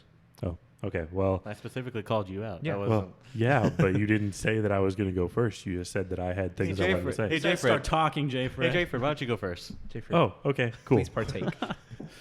So I just had things that I liked about all three endings, really. For the first season, the water season, you get where Zuko kidnaps Aang, and then while he's in the spirit world, and Katara tries unsuccessfully to save him, but then she gets her second chance, I guess, or her revenge when she finds him out in the middle of the snowstorm. I feel like that was a nice little foreshadowing of how she's been growing. Like, she was really just not ruthless enough to save him the first time, and the second time she was pissed off, and she was like, I don't care what happens, this is just over, and then didn't kill him. But you Yeah, know, she even announces it like, I'm going to fucking murder you. right. yeah, like Zuko's like, you're gonna be easy, and then like, Like your mom? I hate you. And fucking Katara had Mom's already dead, like okay, learned calm from down. Masters, so Not yeah. cool. Katara Yeah. doesn't know that. And then I feel like that was also the first time that we really got to see just how determined the Fire Nation was to end this, like how Yeah. far they're willing to go. I mean, they were willing to risk turmoil for the entire world by destroying the moon just because Fuck they that wanted moon. to, yeah, Get rid basically. of the waterbenders. Yeah. They're like, fuck the tide. I don't like the tide. Anyway, Yeah, they didn't go for the ocean. What would have happened if they killed the ocean instead? Does the ocean just fucking disappear? well, is the ocean, like, how would you, I mean, the moon kind of Kill the enhances the ocean, power of right. waterbenders, and with them being the natural enemy to firebenders, I feel like taking out the moon would have made them would make them weaker against the Fire Nation, so they wouldn't be at an advantage. But yeah, no, if they killed the And- ocean, that would be bad. I mean, and yeah. getting rid of the moon gets rid of eclipses. Just saying. It's true. That's a good I mean, point. Foreshadowing. The moon. Let's does pretend play they a were big thinking about part. that when they did it. Oh, I know they weren't. But it would be a nice little bonus for them. It's also, to me, the first time we really get to see Uncle Iroh, where he's actually willing to not only disagree with, but actively oppose the Fire Nation for the sake of maintaining balance, and kind of teases that he's more loyal to humanity than he is to the Fire Nation, which I thought was a really cool, That's Character scumbag, point. Turning his back on his state. yeah, I know. That's so terrible. No one should ever do that. You should just follow your government without question. Oh God, here we go. Anyway, What? No, libertarians for life. I didn't have to say it because you did. Beat baby. So I feel like we also get to see that with the appropriate guidance from Uncle Iroh, Zuko has the potential to take control of his emotions and develop into a good person who can choose to either use his anger or to temper it and hold off a little bit, which obviously comes into play a lot more further down the road. Then season 2, really just that whole last episode where Uncle Iroh's running his own tea shop and Zuko's serving tea and learning to be a regular person, not being a prince with a stick up his ass. And Sokka gets to see his father again, and Ba Sing Se is preparing to repel a Fire Nation attack with their impenetrable wall.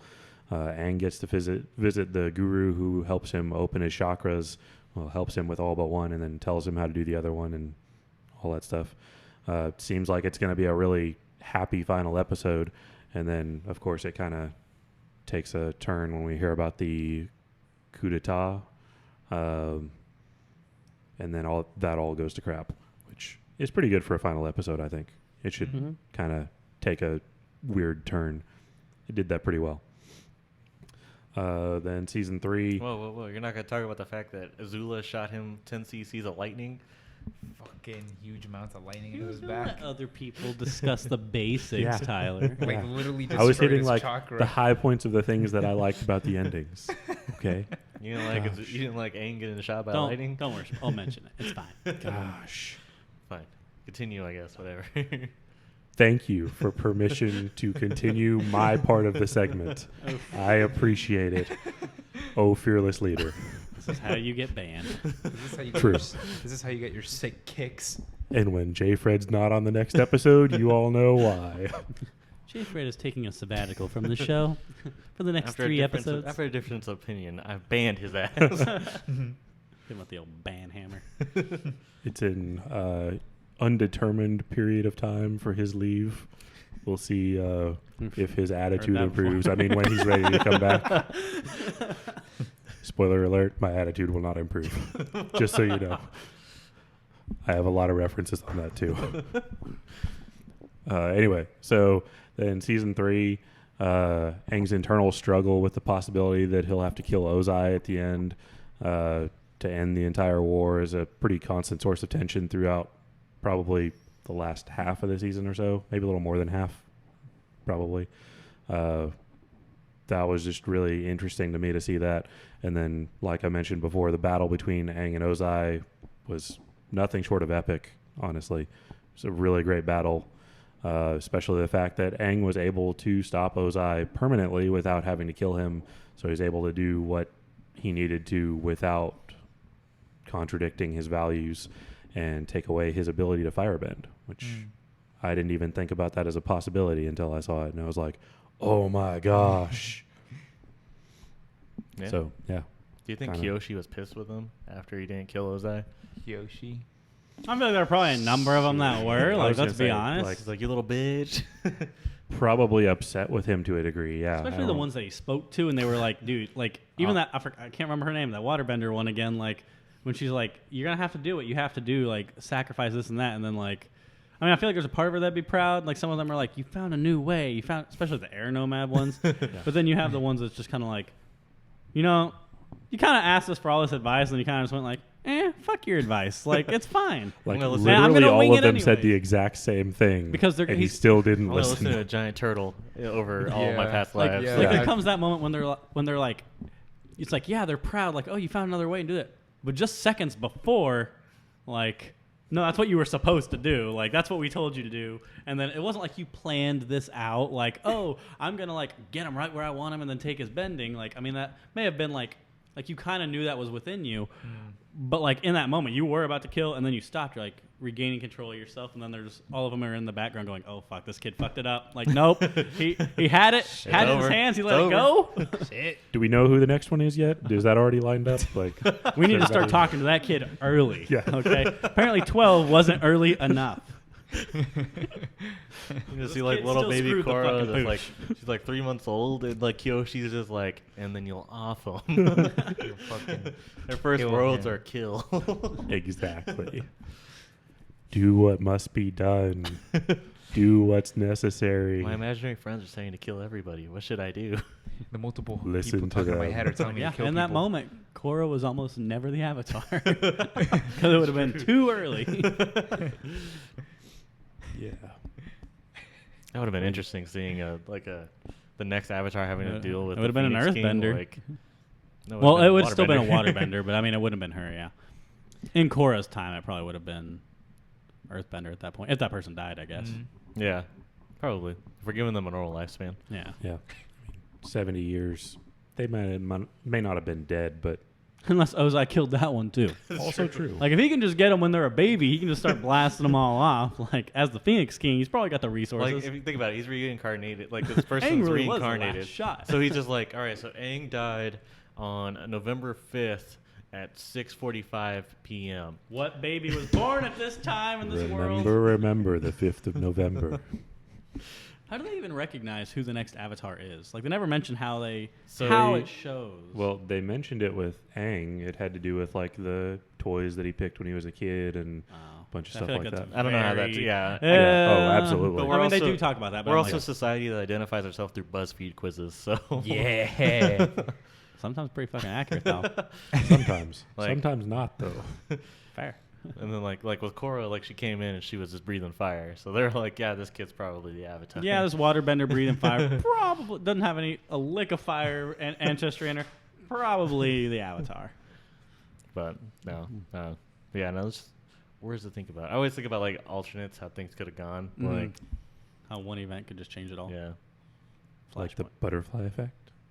yeah. I don't think that would be Again, the I said butterfly Flashpoint, but, you know, I effect. mean, that works It too. could Different just worlds. be- If you want to go a Well, little if less he said nerdy, one okay? choice Little changes wing. the world, Yeah. then yes, that is the butterfly effect. We're not talking about the Mandela Okay, effect. Ashton Kutcher, get out of here. No.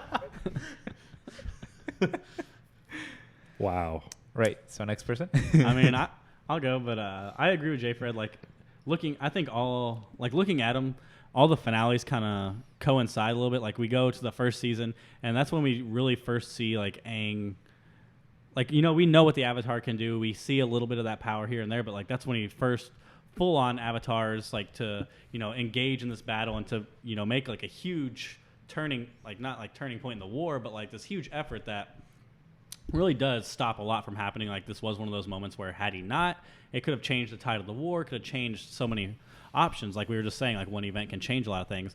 And he gets this big victory. We see how powerful he truly is, and everyone's like, wow, like we do need to help the Avatar. Like the Avatar, like because I'm sure everyone around the world heard about what happened there. Like we know the Fire Nation did for sure. And then we go into season 2, and at the end, like Azula comes, and she's this new character that's a badass, whatever. And I know Zuko helped a little bit and everything, but then he gets shot down, and we see him fail. Like I think it's important that you don't have this hero win every battle, because then it just seems like like well, what's the point if there's no struggle for them to take down the bad guys? Like so we see him fail against not his main adversary, but like she's kind of the primary antagonist because you see her the most, but she's not the overall villain. But she's there, and Someone First else is half pulling of the the season. strings. exactly. But to fail against her, and then we go into season 3, which almost feels like it has 2 finales. Like you start and like you get into the invasion, and they're like, "This is it. Like I'm going to take on the Fire Lord. I'm ready." Yada yada yada. It doesn't feel quite as built up and epic, so you kind of get the feeling that things are going to go different. Plot twist: he was But- on vacation. right? But he fails Oh, again, man. and I think like don't go back and forth like victory loss. Like now he's failed twice. Like he's had that struggle. Now he's like in that depth of like how many times can I fail? Like I'm the Avatar. Everyone thinks I'm dead now. Like and he has a little bit of self-loathing about that, and like really wanting to change that, and like he struggles with not just bursting out, "Oh, I'm the Avatar, I'm alive." Well, I guess that's kind of at the beginning, I guess, but either way, It's after this, right? That he's like, the Avatar's back, baby. that's during the invasion. He says the Avatar's back and stuff, and then like he Yeah. fails again, and they're like, "Yeah, well, you came back, but you're still not shit." And then it just builds up to that conflict of like he's like, "Can I do this?" Like last time I failed, the time before I failed, and so when he does that final battle against Ozai, you know, it really does take everything he has to be able to do that. Like he's even losing the battle because he can't actively use the Avatar state at that point. Like he's had it basically cut off from him until Ozai pushes him to his till the real protagonist of the series pops up. The rock. Yeah. Pointed rock. Yeah. Because at that point, like, it's not even like his body or anything. It's like he was spiritually, forgot the word I was thinking of here, but like it pushed him to his limit spiritually, and then the Avatar state just activated and came back to him, which I thought was really cool because, you know, he thought he was going to have to do this whole battle without it, and he was prepared to go in there and do his best, like, at that stage, even knowing that, you know, he would be at a huge disadvantage. And then, you know, it does happen to show up and help. But I think one part that also gets overlooked is while all this is going on, there's also another fight between Zuko and Katara against Azula, which is another huge battle. Like, I mean, she was arguably the villain you see the most FaceTime from. Yeah. If you don't count Zuko. But, and even if you do count her, it's probably about half and half, honestly, at this point. So getting to see, like him finally have that one-on-one battle with his sister, like, this whole time you've been on top of me, you've been, like, the one putting me down. Okay, yes. I see that incest look over there, Jay Fred, okay. I didn't Like, say We don't know anything. how things are done in the Fire Nation, Oh okay? my I didn't say anything. You know, keep the bloodline keeping the clear. bloodline pure. I did give you a look, though. That's why they're the strongest firebenders. Another square to check off the bingo you know, chart. there's that fight between them, and like it's, you know, it's pretty like, and it looks like he's gonna win too until Yeah. you know she kind of is just like, okay, well I'm gonna throw a cheat ball and involve Katara in this, even though I'm the one who lured you into a one-on-one. Yeah. And so, you know, and then to see her turn around and be able to take her on and kick her ass inevitably again without having to resort to that dark power within her, like the blood bending. Or anything like that. So I thought that was a very important fight to showcase in there too, like happening again at the same time. Like they're all going through their battles right now. I do really think she should have used some blood bending, though. Just I hands down would have. Like if you have that in your back pocket, it never hurts. Well, they say you Yeah. have to have a full moon to do it though. but But she didn't when she used it on that Southern Raider boss. That's what I was just thinking about. Well, I guess we don't know if the moon was full or not. It was at night, but no, it was at daytime, I think, actually. So, yeah, I mean, like, theoretically, she could have used it because they kind of retconned And I mean, that. I don't necessarily think that they should, like, have her kill her, but just, like... No, but, like, kind of do the Use same it thing to- she did, just use bloodbending to stop her. Yeah. Like, it's kind of an OP... That's why they didn't do it. It's an OP move. It ended Yeah. it like that. Yeah. But, like, honestly, she should just go up and do it to Ozai at that point. Like... That's like fine. Avatar, or teach Aang to do it, maybe. I don't know. Even though he probably wouldn't do that, you know. Yeah, being the he definitely wouldn't. little bitch. But I feel like it crosses the line doing blood bending. Yeah, so. I feel like the thing about blood bending is why it's not used so much is because it's like it corrupts people because it's like, oh, I have this freaking limitless power, I can just control whatever I want, and that's why the old lady became so corrupt, was because she just continuously kept using it and using it. but the temptation's always there. If you don't overcome that, temptation if you is don't overcome the temptation, then it's always going to be there trying to Yeah. pull you into the darkness. blood bending. Boom. So you A little bit of might as well philosophy just from give in Aristotle and there. There you go. lean into it. You like that, Tyler? Is that gonna be your? I like is that it. gonna be your intro name now? The Aristotle? intro name will always be just Derek, It's but just I have a Derek. feeling Aristotle's going to show up every now and then. Yeah. When it needs to come out, Aristotle comes forward, you know. The only thing I think with the finale of it is that, and I'm not saying this was bad because they had been, you know, hinting at it for a long time and it was okay. The whole Aang and Katara relationship kind of felt a little forced to me. Like the whole series, they make it seem pretty one-sided. And then they kind of put them together at the end where, you know, I personally, as I was rewatching, it seems like there's a lot more moments like that between Zuko and Katara, especially with them being such polar opposites of characters. It would have, like, kind of had that, like, ironic, I don't want to say beauty because that sounds weird, but, like, that ironicness of them ending up together. Like, it just kind of makes sense and clicks. I feel like... But I know he had his depressed emo girlfriend that he was going back to. Heck Like, yeah. well, like especially with like Zuko and Katara, like they've both seen each other at their darkest. And I feel like they've And they never judged, like, I mean, they kind of judged. She judged him, Like but I feel like Aang would hella judge Katara if he had known if he had known what she had gone and done. Like yeah, I mean, he did a little bit. Like even Yeah. when he thought about what she was gonna do, like. yeah, So I definitely think her and Zuko understood each other a lot more, and so it just would have made that bond between them a lot stronger if they had allowed the show to take that course. But obviously, you want the protagonist to go with the main girl. So been teasing it for 3 seasons. My God, toss it to the kids. You not know? to mention, I mean, she might have been a little bit old. I mean, not that age is a problem or anything, but I mean, I think she was like 2 years older. Technically, she's 90 years younger than him. Yep. True. when you put it that way, I guess that's fair. Like, I was like, when you put it that way, You want if 12 anything, he's the one committing a crime here. If you want 12 and 14, we'll have raise you from 14, 112. It's fair when you put it that way. Again, not that there was anything wrong with it. It just seemed like she was a lot more mature. He was more wise, but it felt like she was more grown and mature than he was. Especially because she had to help raise, her brother. Like, and her entire village. Yeah. Because she was, like, the only waterbender. Mm-hmm. So, no, Yeah. just my thoughts. Okay. Yeah. Pretty good spew of thoughts. What would be my third act? It's hard to say. It's good that he's asking himself this question for the first time on air. No, because I've been thinking about it the whole time. 'Cause On it's hard air. to say. I like all the endings of all the seasons, but I feel like in terms of like close to the end, I would say the Bossing Say arc, like close to the end of the Bossing Say arc. The stories, like the stories from Bossing Say, I really like those because it also pays tribute to the voice actor of Iroh. Even though it's not technically, I don't think those stories really are at the end, are they? They're like, That's the whole last episode. yeah, it was a whole ass episode, but the Of what? the Tales from episode. Bossing Say. Oh, talking about season 2? Yeah. Yeah. Oh, okay. I don't think that was a like, whole the show. No, It was a whole episode, yeah, but I don't think it was at the end. It was more like Well, halfway that- through. What? Because At the beginning. Iroh was in prison at the end of season 2. So Yeah. Yeah, but I think the beginning of the last episode he wasn't. Wasn't I think the that was finale during in the that one last another episode. two-parter? I feel like all the finales I were think so. two-parters. So Probably. on Netflix, I think they're just 45-minute episodes instead. But Yeah. But yeah, I think he did start out free, but then obviously when she was like, Zuko, you can either join me or go with him. Like, they captured him. Okay, so it's the 15th episode of season 2. So that's the part. There's only 16, I think, or there might be 18. No, one? because the next one is Appa's Last Days. I forgot that about one's sad I as forgot about the heck. Appa story That arc. one's sad, dude. That one was made me cry. We still got a few episodes before. Wow. Yeah, it's not at the very end.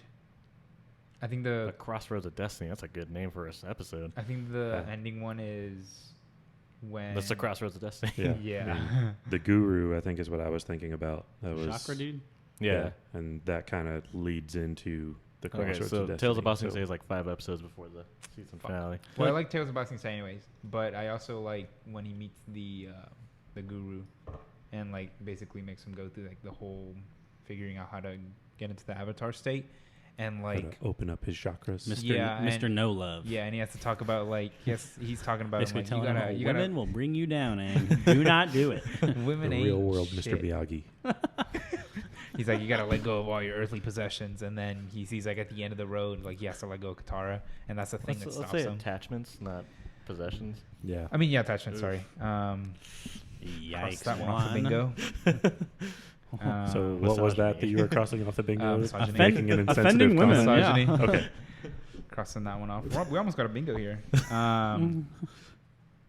Terrible people. Yeah, because we got bestiality. We got bestiality in there. Okay, no, we're not. We're not gonna Okay, cover all the anyways. bad things that we've said. Um, They're doing that for us. Don't worry. but yeah, the ending of the ending of the Bossing Say arc, because like he finally figures it out, and like once he's coming out of the rock to like activate the Avatar state to like take out Azula, he gets just completely shot in the back, and that just completely goes away.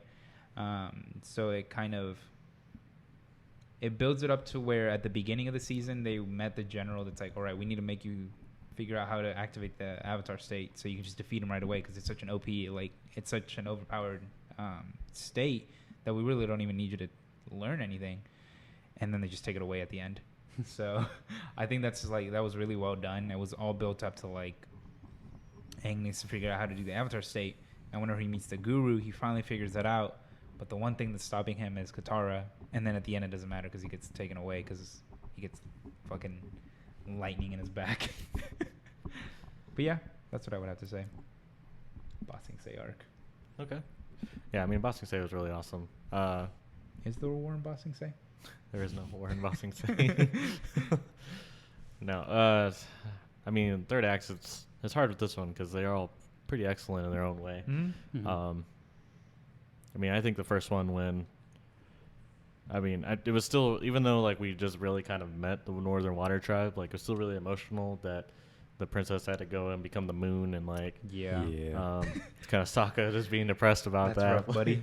Can't say it was super surprising when it happened though. It was like, yeah, that makes sense. Yeah. Okay. You ever been moon zoned before? No, I haven't. You've ever been blocked by the spirits themselves? I even love like when they're doing the play part, like when she starts floating up to be the moon, like Suki kind of does like this like little laugh thing like that, and she looks over and Sokka's like crying, and he's like like says something to me, he goes shh, I'm watching, and like he's like crying, and she's just like, you can see that she's just like, oh really, you're gonna pay for that one, like that look that everyone's gotten at some point or another, like dude, you fucked up, shouldn't have said that. Who knew his ex the moon would sell him out? But and seeing like I mean I feel like that was the first time we saw the Avatar state, wasn't it? Which time? When he No, does 'cause the, like when the moon gets killed and when she comes like when it comes back and he becomes like the weird water monster thing. That's when we saw it at one of its think- fullest potentials. But you see it first whenever he's in the air temple and he sees that his master that's died, true, yeah. and then it activates Yeah. there. Oh, you're right. Okay, yeah. So okay, this is That's the when first, he embraces it and uses its power to like Yeah. this is the first do what he- weaponized version of it. do what he has to do. But so Not I just mean like I a hot thought flash. that was pretty cool. And then like Bossing Say, I think I really enjoy the series finale, but I think Bossing Say, I don't know, for me was just a lot more powerful. That Just was because really good. I mean honestly like it's kind of just the blueprint for Empire in a way.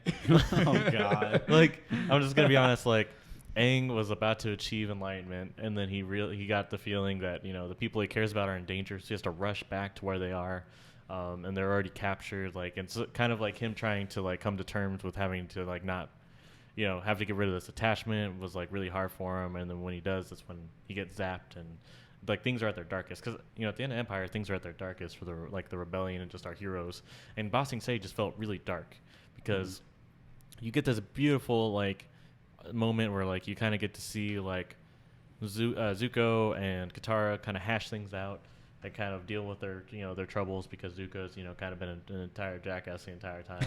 And so you kind of get to see them like kind of like bond in like the preliminary steps kind of, which really like kind of like, and you're like, oh my god, like this is it, Zuko's gonna redeem himself, like this is the moment, like this is what we've been building towards, like this is what we're all here for, this is a catharsis.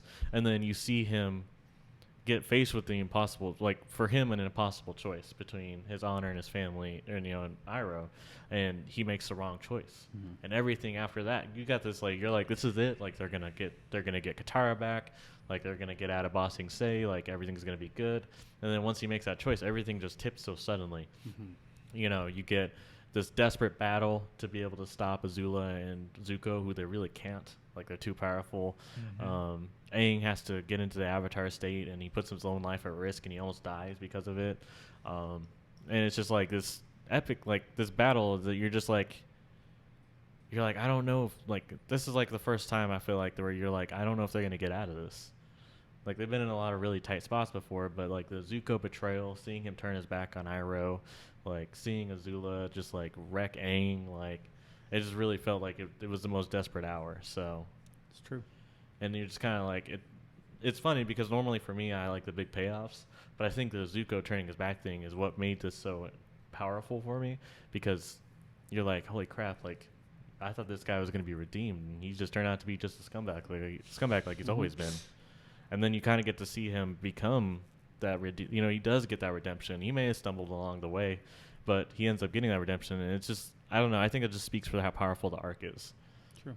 And then it makes way for that happy reunion that if you don't cry at that moment, I'm sorry, you're a monster. Even I fucking teared up when him and his uncle reunite, and his Yeah. uncle's not even mad at him. He's like, I was just sad for you that you had lost your way and stuff. I was like, damn, like this is even getting me. Yep. I just got chills just from you Christ. saying that I know, line. I was like, Yeah, this is- the whole relationship with Iroh and But after and everything, he Z- wasn't Zuko. mad at him or anything.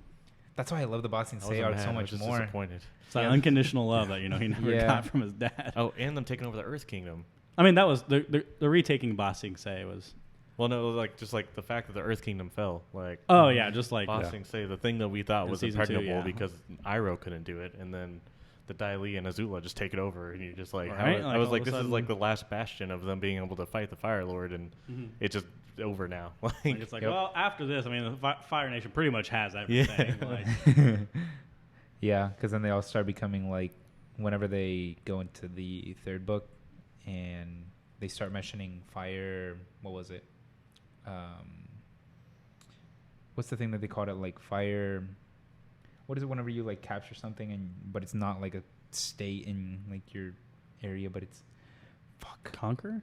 No. Like a city state? Like a colony. Yeah, I guess. Yeah, from like the Fire Nation colonies, Yeah, like when Fire they Nation started colonizing the lands they took. And it's like, Jesus, they're actually like taking these kids and like all these people, and they're just like, you're part of the Fire Nation now, and I guess that gives it like more grounded and like reality. That's like this is what war is. It's like people coming in, taking land, and it's like you're part of this nation now. But that's why I like Bossing Say so much more, just because you see the relationship with Iroh and Zuko, and like Zuko's like, yeah, maybe running this tea stand ain't so half bad, and then the Avatar appears is like, never mind, I know what I must do. The Avatar.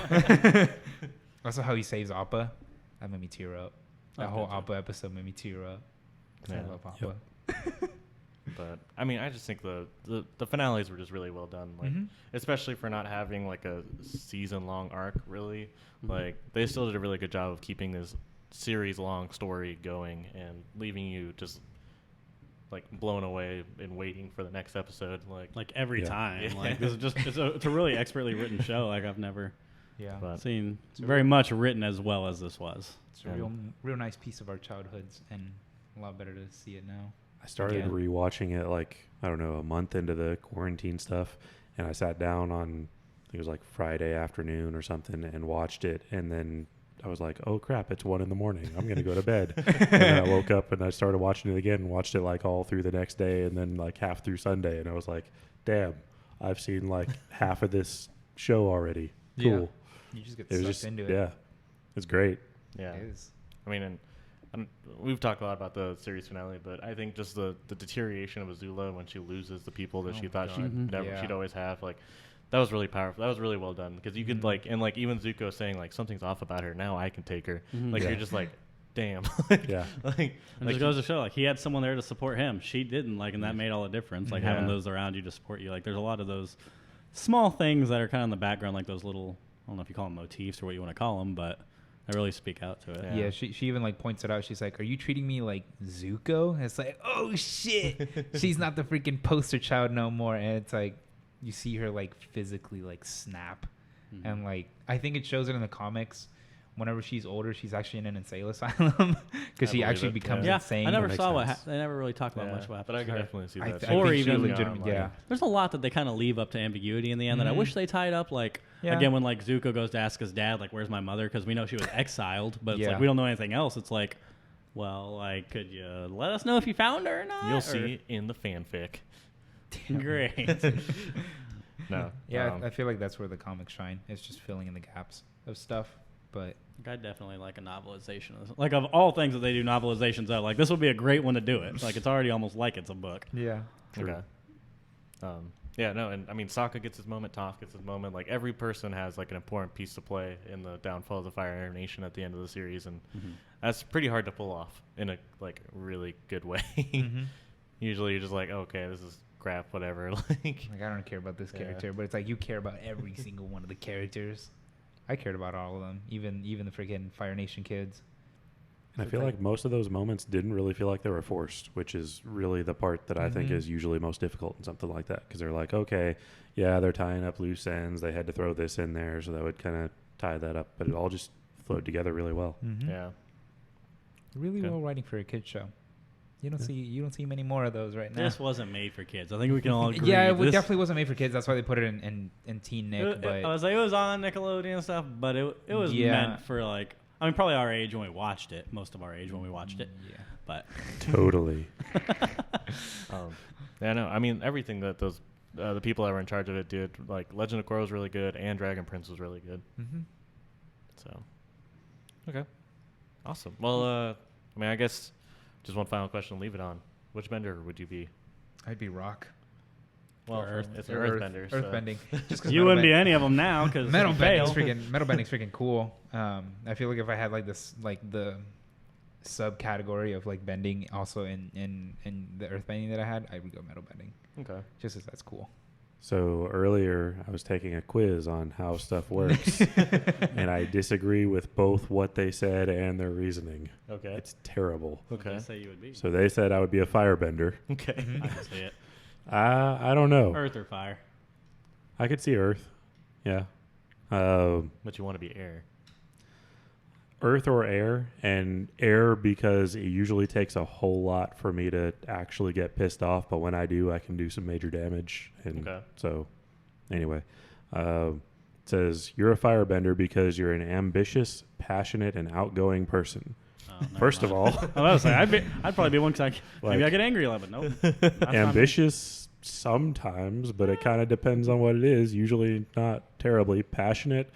Not unless it's a specific topic. There are a few things I'm passionate about, but not a lot.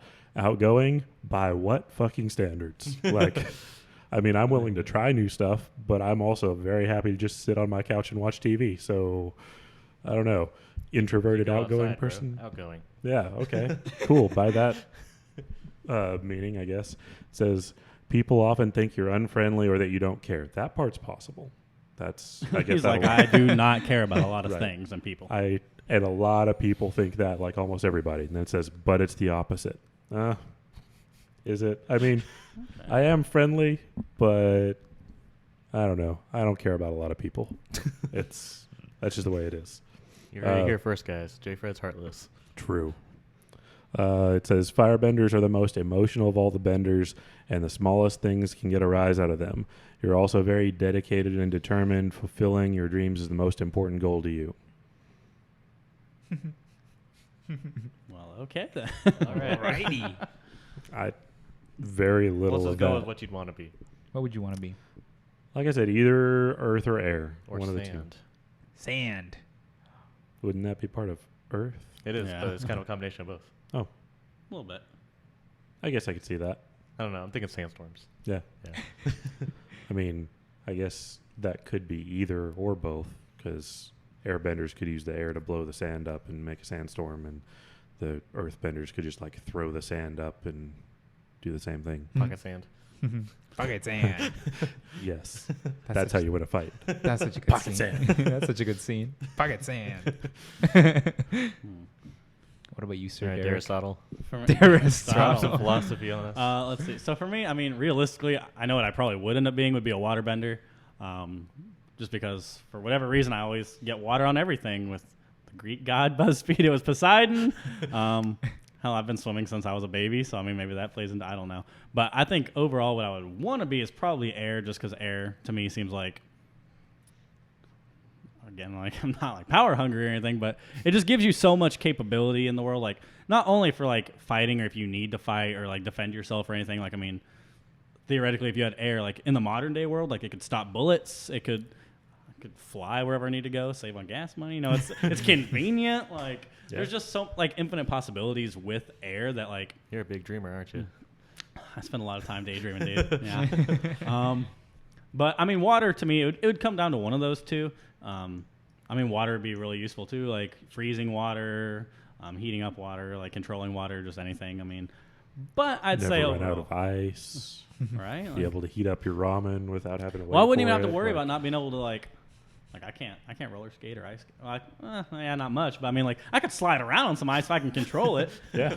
Like you could walk on water with it. Are you Again, saying like- Jesus was a waterbender?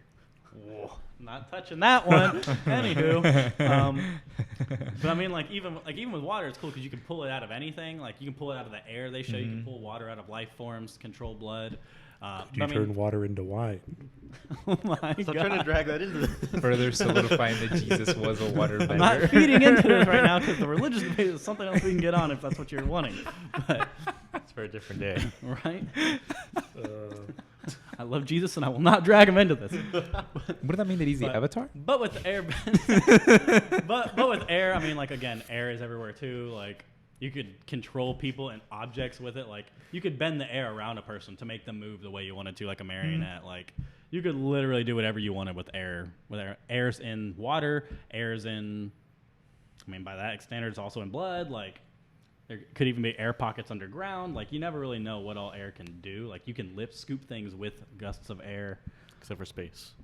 space, you're fucked. But I could bring air to space.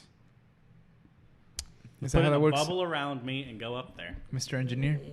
I've seen enough shows that have seen something like that that'll allow it, but I know that those aren't like accurate, obviously. I mean, but theoretically, if they're able to like do an air bubble into the water, they could do it out there too.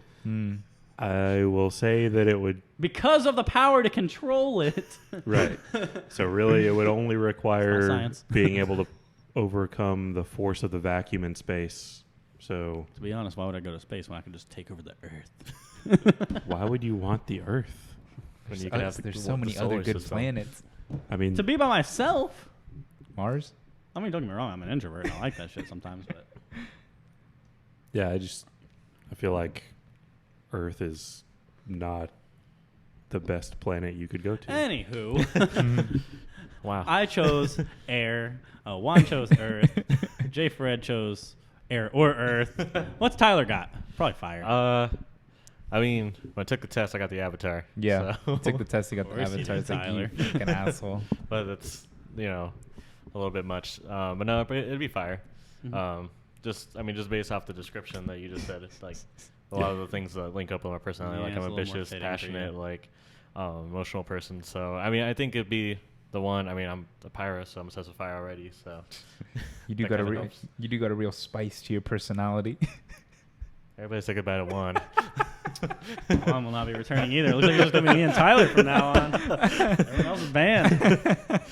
Tune in next week when I get myself banned. It's just Tune in next week when Tyler. I get me banned. It's just 2 hours of just blank. But no, I think fire just for me. I feel like I would have the temperament of a firebender, and B, like I just think it'd be the most fun. So without loss of life, but yeah. So that would be, I think, firebender definitely for me. So it sounds like we got pretty much everybody except for maybe waterbender, because you said airbender. Right? Yeah, I mean, air and Jeffrey said earth. earth and water.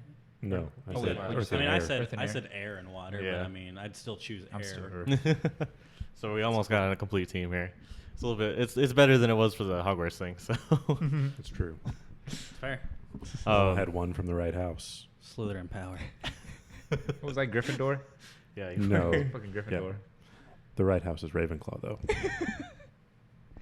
I mean, I don't know about that. I know you don't. I'll teach you. Oh my God. Nice little callback to episode 1. And the lines that were drawn that still stand today. Skewed. The only good thing about Ravenclaws is that they're intelligent and have enough wisdom to know that they're inferior to Slytherins. Half of that was true. And that's why they stay where they're at.